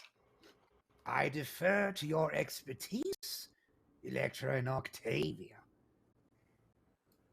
How much chaos can you cause in a short period of time? Is that a challenge? Or them? Oh no, Pandaren. You. Oh, this is where I'm not sure because of this magic system is a bit different than many others. Where I don't think I can really directly do many things. Perhaps I could give warning, or if I found. I think favor of the gods could probably cause a distraction. Probably. Why not? Yeah. Okay. Yeah. Sure. Maybe a favor of the gods could have. I could attempt to wield them to cause lightning to strike elsewhere, or something. Or maybe we can have a bit of some frogs raining from the sky, or something crazy. People will fight That would be distracting. to death to protect some ideology that they believe in. So if we could get one of our gods to really piss them off. Oh, what if I, in seeking the favor of our gods, asked for a change in the weather, that their fire would be extinguished? Is that unreasonable? That sounds perfect. doable. Surprisingly reasonable. That has me a little concerned. But see? Then what I want to do, what will happen with these Pegasi? Will they? What are they going to turn back into my staff when we land? What's going? Wouldn't that be inconvenient? I don't know. You're the one that talks to gods. Yes, I'm asking myself and the gods out loud right now. Okay, And, all right. The Pegasi piss. Do you now have wings after drinking the Pegasi piss? I'm going to sip some more of that while I think about this and for my meta answer. All right. So I think your Pegasi are fine. I wouldn't worry about that. Drink your piss and tell me what you want to do. So I hear the plan as cause a distraction. Cause a distraction, halt the ritual while another team of people goes and gets the 9th Legion. Is that right? Mm-hmm. Okay. Who's going to go after the 9th Legion? I think that was Znobia? That's me. Mm-hmm. Okay. Znobia is going alone to get 9th Legion. And Octavia Pendaran's going to rain death. Octavia and Elektra, what are you doing? Go ahead, Elektra, tell me. Starting the murder distraction, and then getting the eagle back, and then getting our team out. Like, we don't need to kill tens of thousands of Germans. We just need to demoralize them and crush them so thoroughly with the might of Rome that they will not dare to raise swords against us again. So... Everyone else is just gonna do enough magic and killing to keep anyone from killing me. I think. Okay. And to be fair, you have been sitting on appears to be unarmed since the beginning of this entire escapade, and there is nothing that says armed to the teeth more than self-selecting to describe as appears to be unarmed. Just saying. I ain't worried about Znobia. Zenobia can wait and take care of herself, whatever happens. Like, Znobia ain't worried about Znobia. No, you got this. Okay, so I will say the ritual or whatever that Pandaren would have to do to summon rain or whatever will have to be done from the ground. You can't do that while flying. So you'd have to get down there first and hope you don't get spotted. So, I'm going to say, all of you, I'd like you to roll a de corpore for me. If you have a specialty in stuff, this would be the time to apply it. Is this just to Okay. land properly? And not get shot out of the sky. Okay, I do not have a specialty that is actively good for that. Okay, so it'll just be decor. Okay, so it's a D8 and a Well- D5. How do we feel about 2 D2s and a D4? Oh Oh boy. dear. Oh no. Do we doing round math. down or up when we divide by 2 in this system? I Round should have down. looked that up. Round down? Round Okay, down. 8 total. 8 total for Elektra. 8 for Elektra. Octavia? Math 10. 10. All right. Zenobia? Yes. I rolled a 10 on a d10. Oh, it explodes then. Roll again. Oh, Explosion. So I guess you go Explodes. again, right? yeah, you get to roll again. That's a fate roll. So a 6, so 16. 16. Nice. Lovely. Superhero landing. Pandaren. Well, I did something more reasonable. I did roll 2 D4s, and one of them is a 4. But do you do? It has to be both dice that have the maximum for them to explode. No, I don't think so. I don't believe so. No, for the fate roll, I think it just has to be one of them. Yeah, when a player rolls 1 or more dice and the roll scores the highest. Oh, on all dice. You're right. Yep. So yeah, you don't get to do it. Mm. That will give me then a 6. 6. Okay.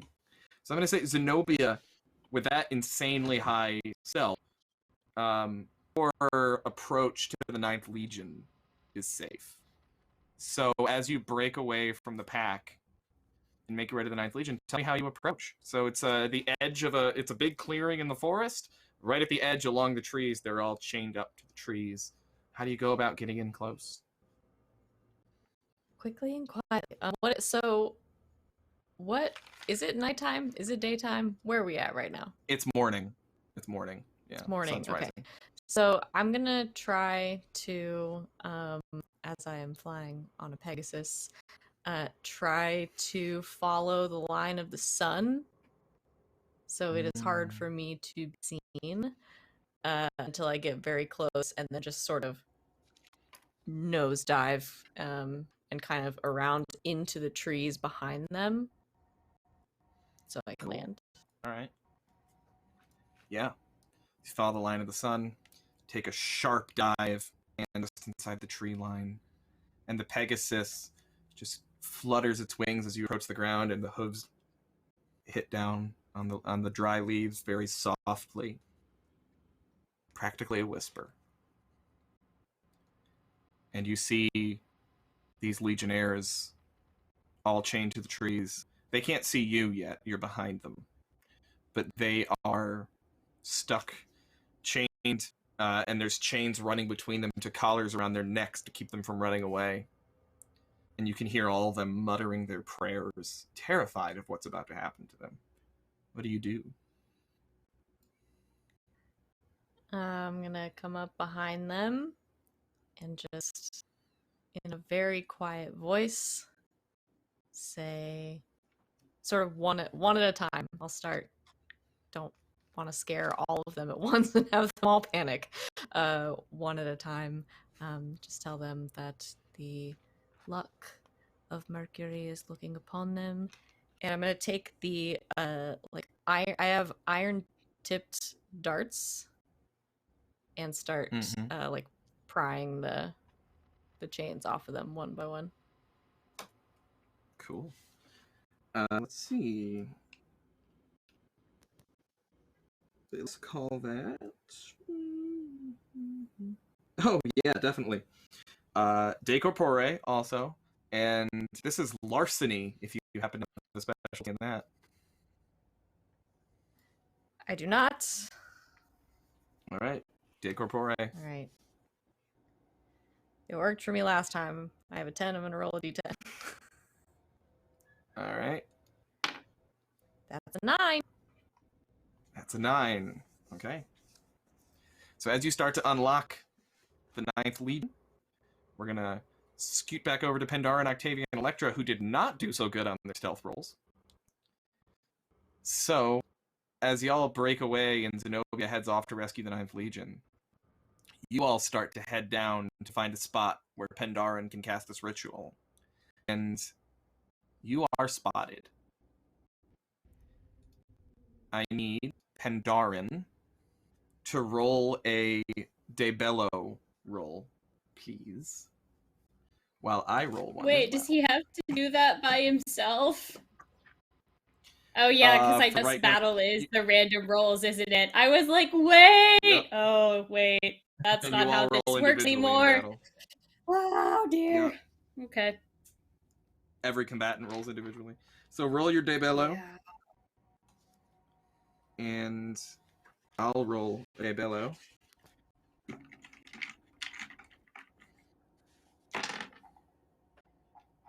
How'd you do? My Debello is a 4. A 4! A whole 4. I have something for this. You're very far away. But it's a blessing of Is it Mercury. Tell me about it. It's called Call to Arms. As we are going into battle, and it's once per tempest. I can choose an ally who rolled Debello and let them re-roll and keep the new result. I'll allow it. I'll say that you see Pandaren struggling as they're hitting down to land. You can see that they've been spotted and arrows are flying at Pandaren. And as you're unlocking the 9th Legion, you request aid from Mercury. Please. Just like that.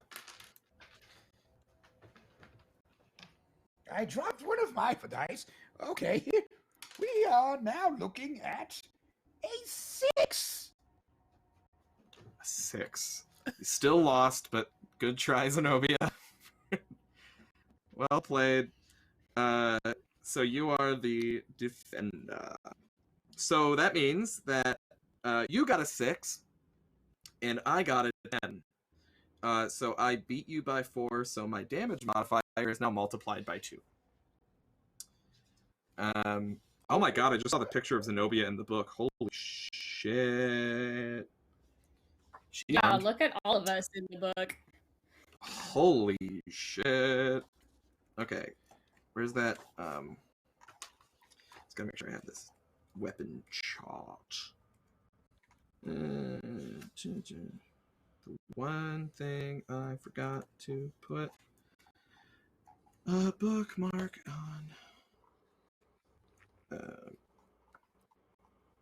There we go. Ranged weapons. Bows. Damage. Yeah. Okay. So it's gonna be. You're so lucky. You were Pandaren. You are gonna take 2 damage as arrows fly up at you. One strikes us through the wing, and one hits you in the leg as you go heading down toward the earth. Octavia and Elektra both roll your Debellos. I was gonna say I didn't realize it was like a stealth roll. I thought it was just to land safely. I want to do like a dive bomb at the priest holding the eagle. Right, but you're being attacked right now, so this Debello is to defend. Cool. This is to defend ourselves. Okay, that was my question. Gotcha. Mm-hmm. So I would not roll with any of my missiles or weapon. No, this is just straight up. This is just a Debello. This determines who's the attacker and who's the defender. So if you were to win this one, you could make a move like swoop down and steal an eagle. But otherwise, you're just defending yourself from arrows. Right. So I've got 3d5 for this.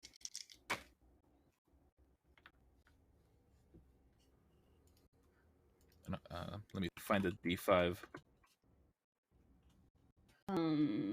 7. 7. Okay, I'll roll against you. On that one, you won by 2. Okay. So Cool. there's only 1 modifier. But you're the attacker now. Mm-hmm. So I roll And my Debello plus. what do you wanna do? We're being shot at from the ground. Yes. Okay, so But I want to you now roll have the that. initiative. So. Right, Debello plus missiles. So would I roll that again? And then add 1? No. So you don't roll Debello again. I know it's totally different. You I are lost now the page attacker. where the weapons were. My bad. So I'm looking for it. Yeah, but I yes. can't. So you have what do you have for a ranged weapon? I have a. Here it is. The Arcus. There's 2 different kinds short of bow. Arcus short bow. So Yes. your dat are 6. So it could be a d6. It could be 2. Whatever. And you'll just roll that for damage. And Okay. it's just 1 because you only beat it by 1. So from I from your Pegasus, 1d6. you're shooting down. Okay, that's 4. Okay. You cover Pendaren, raining down arrows from above, and you see that you strike out and hit. I'll say just 4. Yeah, 4 Germans are struck with arrows. Hell yeah. Cool. Octavia, what was your Debello? I actually don't have any d5s. Anna, could I trouble you to roll 3d5 for me? It's just a d10 divided by 2. D10 divided by 2. Oh. And that was my d10.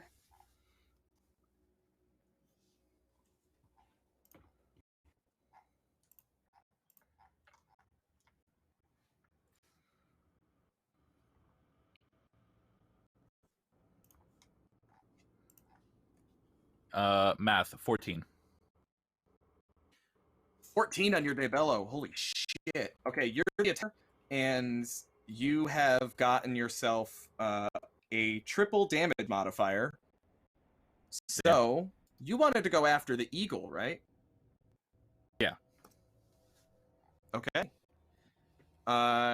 You see the priest holding the staff up above, and you're going to dive down and try to get it. So, you're using just your hands to try to attack him? Or a sword, or what? Your big decapitation sword? A sword. Yeah. Okay. Do you know what kind of sword I guess you it have? would just be yeah, I'm looking at just the longsword on the weapon table. Yeah, the Spatha. So Okay, I think so that's the biggest 10. sword there. Yep. So that has 10. That has 10 dice points. So roll up to 10, multiply by 3.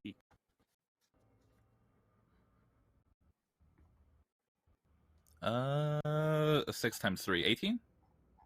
I can math. 8. Holy shit. Okay.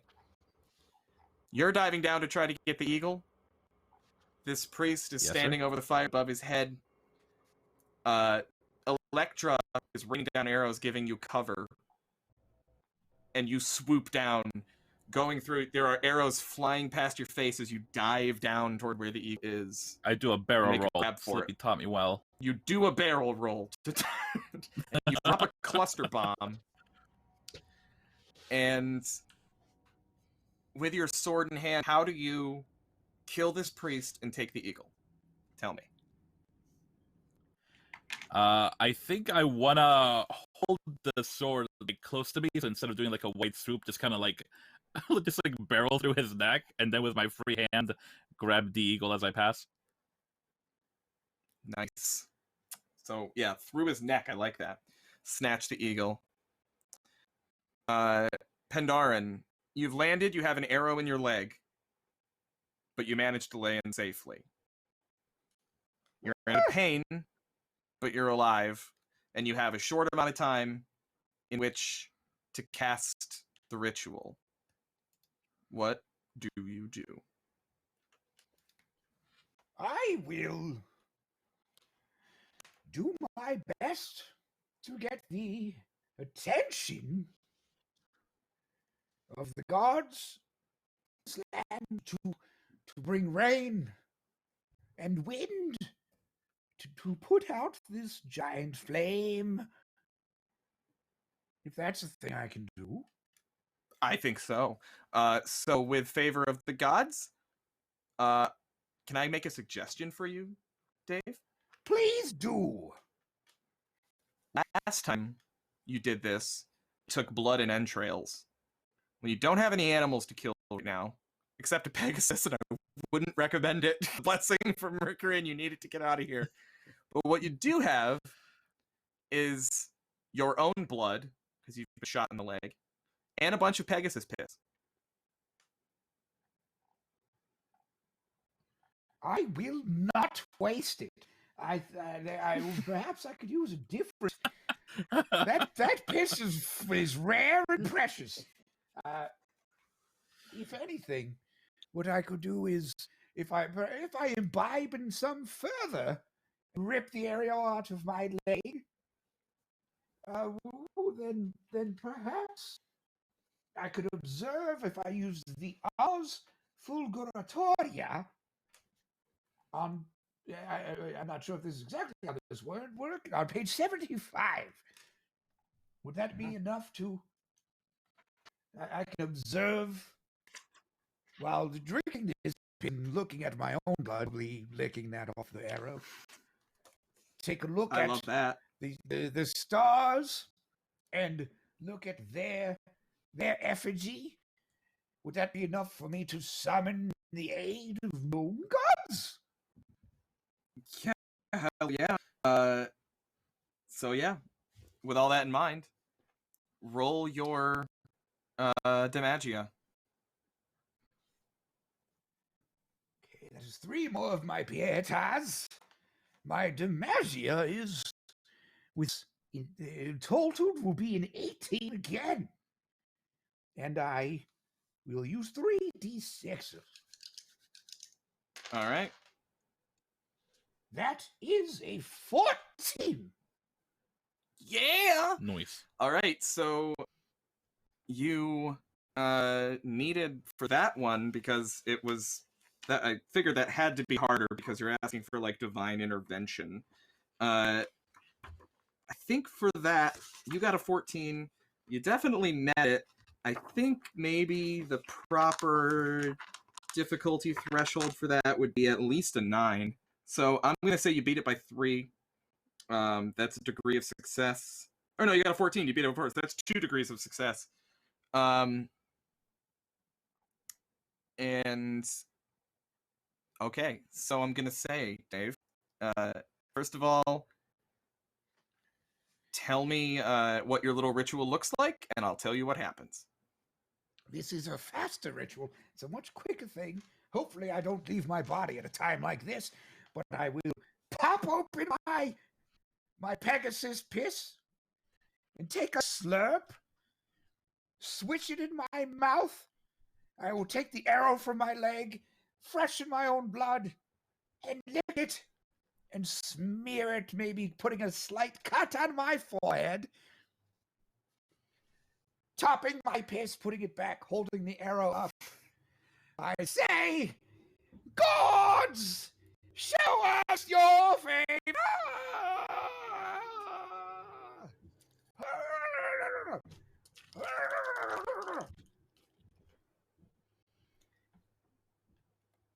Pandaren, you, for a moment, feel your insides gripped with fear. Because above that fire, the swirling clouds above the bonfire, you remember your vision. You remember how that little oculus opened in the clouds and how the eye of Tiwaz looked down upon you and you understood the terrifying scope of your enemy. And now you see that happening. The clouds are swirling and that opening is slowly spreading. And down on the ground, the Germans look up to the sky, praising Tiawas. The day has come. Their god is about to walk the earth. The eternal city will be trampled by Tiawas. Magna Germania will be free. And the Red Menace will be sent back to the Aegean Peninsula, never to return. And you know in that moment that you failed, that the blessing is simply not with you. When suddenly, from out of that opening in the sky, comes not the eye of Tiawas, but a single raindrop. And then another. And then another. And then a torrential downpour.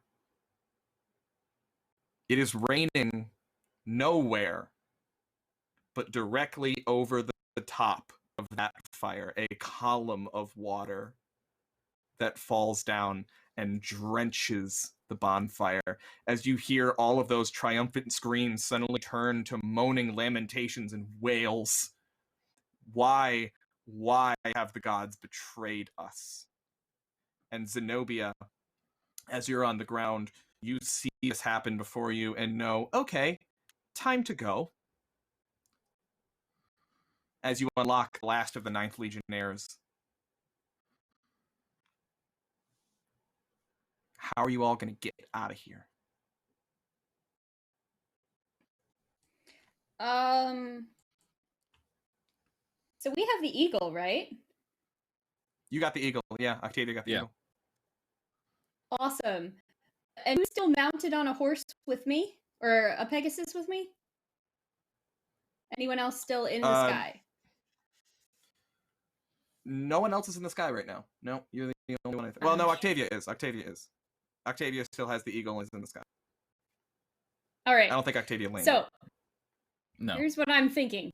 I'll call out to Octavia and just be like, you grab Znobia, I'll get the old man, and be like, woo, take the Pegasus down there. As long as we have the eagle.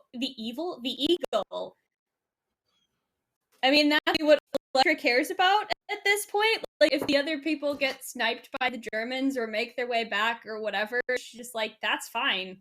We got what we came here for, the thing that we need most. So let's get our people out now.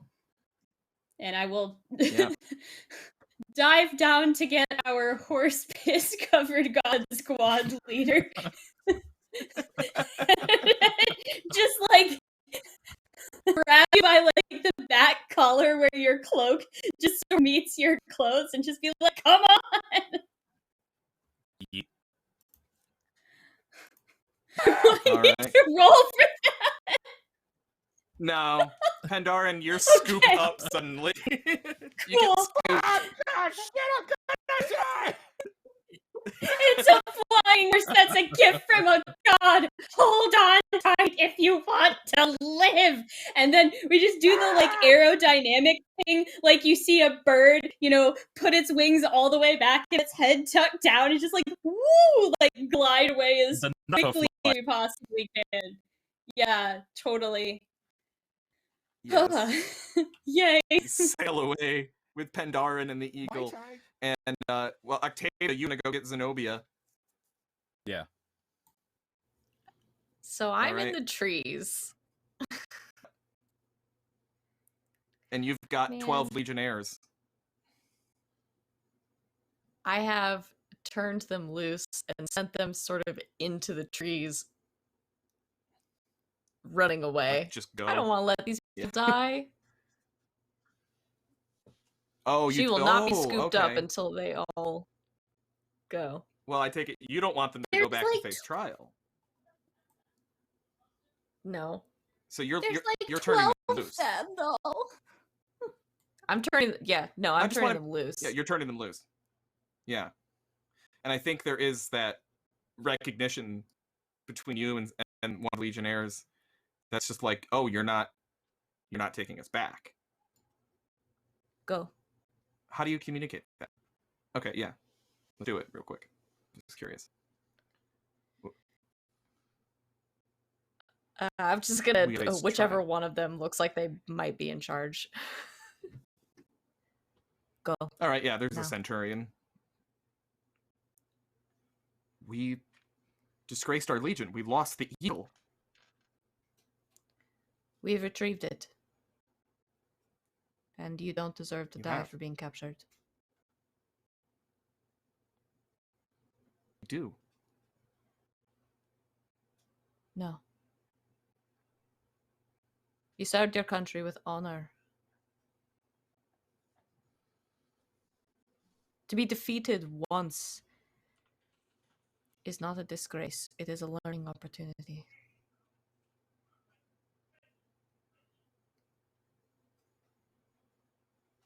What do we do now? There are lots of lives to be lived. Find one.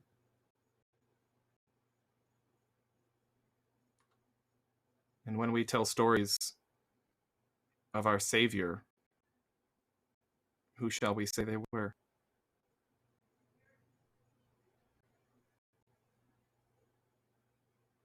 Only a messenger of Hermes on a winged horse. Thank you, ma'am. He's Mercury in this universe, though. Yes, we know, ma'am. We're Roman. Bye. Playing too much Hades. There is no escape.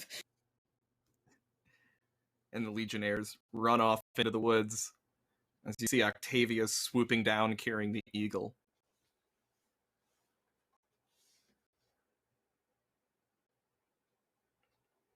Yeah, I mean, if I have a path, I'll just, eat Yeah, you're Zenobia good. with me. You getting scooped? I'll get scooped. You get scooped. From below, the Germans no longer put up a resistance. The arrows have stopped flying as you soar away. Their resolve and their morale is so broken that no one continues to fight. The rain continues to fall. Yes? I'd like to scream something in German. In my perfect Oh, sure. German. Okay. Tiwas has abandoned you! Kill yourselves! That is the only way to No. regain their favor! Jump into the ocean! Set yourselves aflame! There is no Tiwas! There is nothing! Stay on the horse. It's not worth it. Excuse me, Pegasus.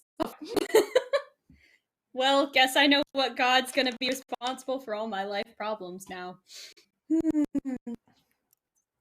There is no reply. There is no heeding. Whatever Pendaran shouts is heard by anyone below. Though the German is impeccable, the wailing and the lamentation, realizing that they have been abandoned, drowns out any sounds from above, and as you all fly off into the still rising sun, below, the Germans go their separate ways. The tribes do not stay unified. Tiwas is not summoned. The tribes split. They go back to doing what they've always done. Fighting amongst themselves. Never unifying. Never becoming one. Never standing up to the real enemy.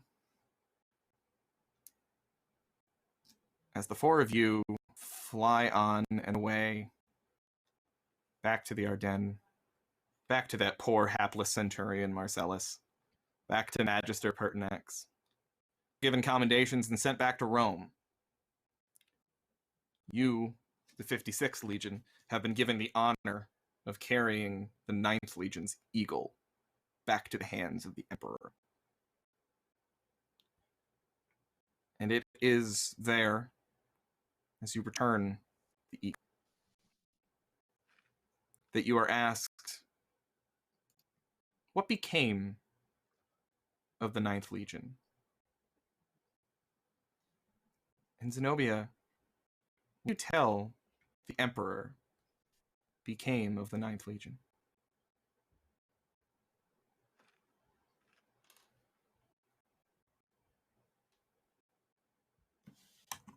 Oh, you're muted.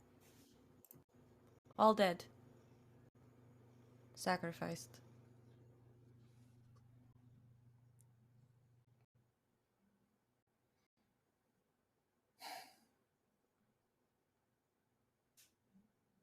Well, though in death their honor is restored. Thank you.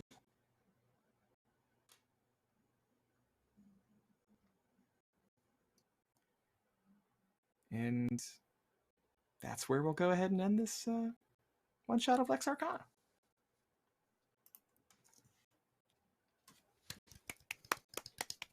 You did it! It involved a lot more pee than I thought. I thought my like tax evasion. some pee. I thought my tax Not evasion so joke much was pee. pretty clever. Just saying, but they actually did that was have a interesting. urine tax in Rome. Fun fact. You got taxed for Did peeing? not know that. Yes.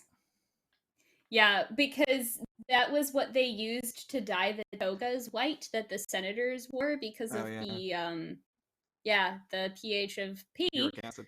makes it like that. And then they were just like, yeah, no, we don't have enough stuff to bleach all of our togas. Therefore, we are going to require that you pee in these specific receptacles so that we can use it for the government. And if you don't pee there, you have to pay us money.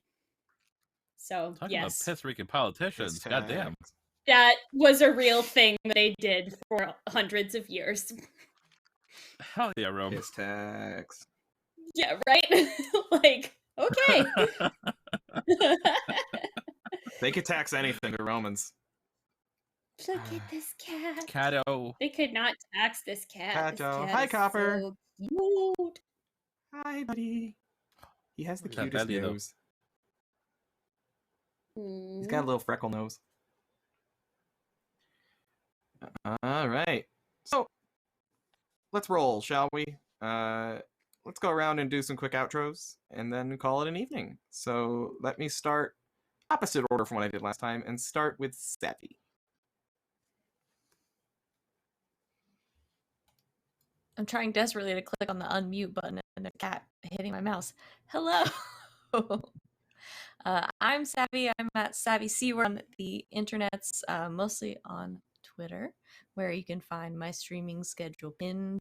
When I'm not doing things like this, I'm on my home, twitch.tv/game nights. It's game with 2 G's and nights with a K. We have a few streams coming up this week. I'm there Thursday through Sunday, so you can find me there all of those days, including on day afternoons, where I run a game of Monster of the Week, a very long-running game. We just passed our 50th episode, called Slaying 101, and it's really, really fun. You can also find me on Sunday nights on twitch.tv/LBHack'emUp playing Dungeons and Dragons, and on Monday nights on twitch.tv/wait for it, Colonomicon playing Monster of the Week. And yeah, I have one more off-schedule thing coming up this coming Sunday at 7 p.m. on Colin's channel. I'm running a game of the Sprawl for Colin and a few of our Nice. wonderful friends. So we're gonna do some great It's my birthday. cyberpunk goodness for Colin's birthday. I was bullied into running this game. I'm just kidding. I wanted to do it. It's gonna be really, really fun. For Colin and a few other friends, we're gonna be playing some cyberpunk stuff in which I am purely trolling Colin specifically. Because Happy that's birth. the kind of GM I am. But yeah, that's what I'm up to. That's me. And I'm just really Thank you, glad to Seth. play this game. It was great and very fun. Yeah. All right. Anna. Hello, it is me, Anna. I want to say real quick, this game was a lot of fun, and I know that I enjoyed it because every time I start a new system that I've never played before, and I start plotting, how would I run this as a campaign? What would I do? In my head during the game. That is a good sign that I would like to play this again. So thanks for running it, and it was also great to play with all of you. Of course. It was awesome. Where can you find me? I'm on the internet at Nymeria941 and on Twitch as Nymeria Streams. I mostly play narrative games where I do funny voices for all the things that don't have voice acting. It's a good time.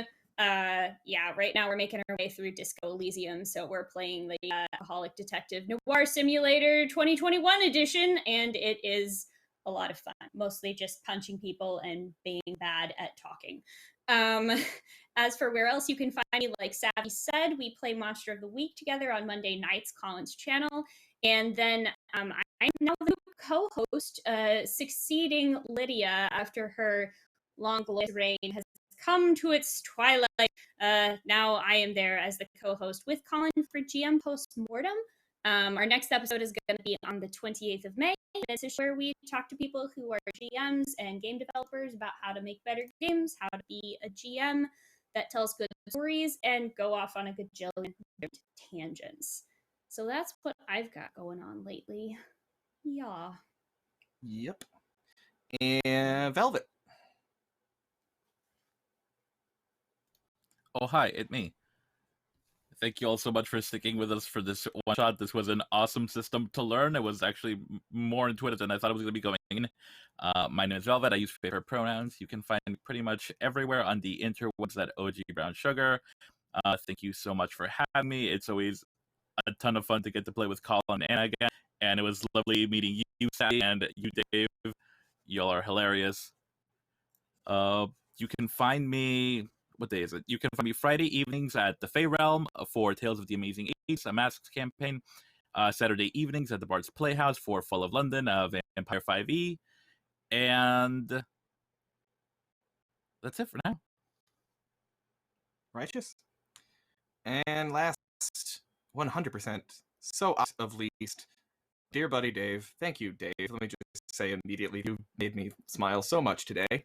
What do you got going on? I am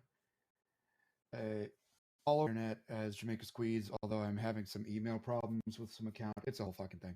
But on Twitter, it's Jamaica Squeeze. Here on Twitch, it's Jamaica_Squeeze, where I'm still sort of setting up. I just moved, and I haven't quite gotten back to my regular schedule, but I was streaming every weekday, a midday.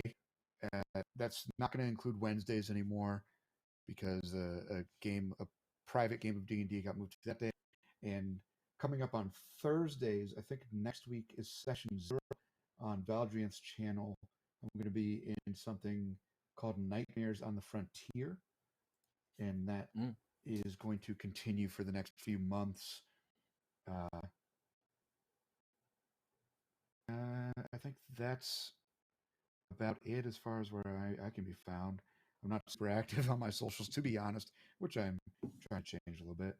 And it was, as sort of side note, my first time playing with everyone here except for Colin. And this was great. This was fucking sick. Y'all are great. And I'm going to be quiet now. Right on. Okay, I'm Colin at Colonomicon. I love when I play with you people, like Anna and Savvy, because you just like say my whole story, which is awesome. But yeah, I play Monster of the Week on Monday night. I have my own channel. It's my name, twitch.tv/Colonomicon. Thank you for that, Dave. I play Monster of the Week Monday nights from 7 to whenever the hell we feel like ending in a game called Act 3 that I'm super, super proud of, and Savvy and Anna are part of it. I also do Sunday a shot on my channel. This month, the one-shots are all PBTA games. We're calling it PBT May. We've already done Comrades, which I ran, and then Anna did Bedlam Hall, which is hilarious. And this weekend, like Savvy said, we're doing the Sprawl, a little cyberpunk goodness, and it'll be I'll be in that along with a crew of awesome people. It's going to be kick-ass, so check that out. After that, we're doing Thirsty Sword Lesbians that my buddy Wally is going to run. That's on Sunday the 23rd. And then on the 30th, I'm running a game of Apocalypse World. So there's lots of good stuff coming every Sunday in May. Thankfully, there's 5 Sundays in May. So check those out. And check them out while you can, because the first week of June, I'm going on vacation, and there won't be anything. So get all this goodness now while you can. Yes, I feel like I'm forgetting something. Oh, I remember what I'm forgetting. I have my own game company that I own with Anna. It's called Six String Games. We just became an LLC a short time ago.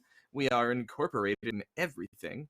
And we have socials. So if you're interested in learning about the kind of games that Anna and I not only play, but in fact make, you can follow Six String Games on Twitter. It is at Six String RPG is the name of our account.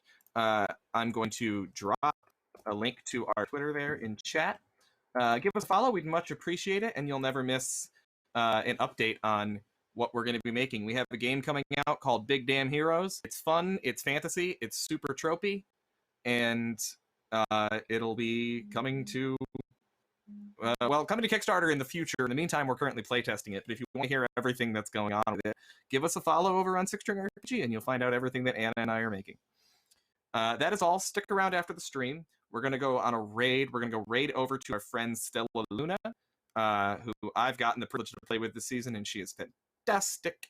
And we're going to go see what she's up to. So thank all of you for watching so much. We appreciate you. We are nothing without an audience, and we really, really enjoyed all of your chat, all your interaction.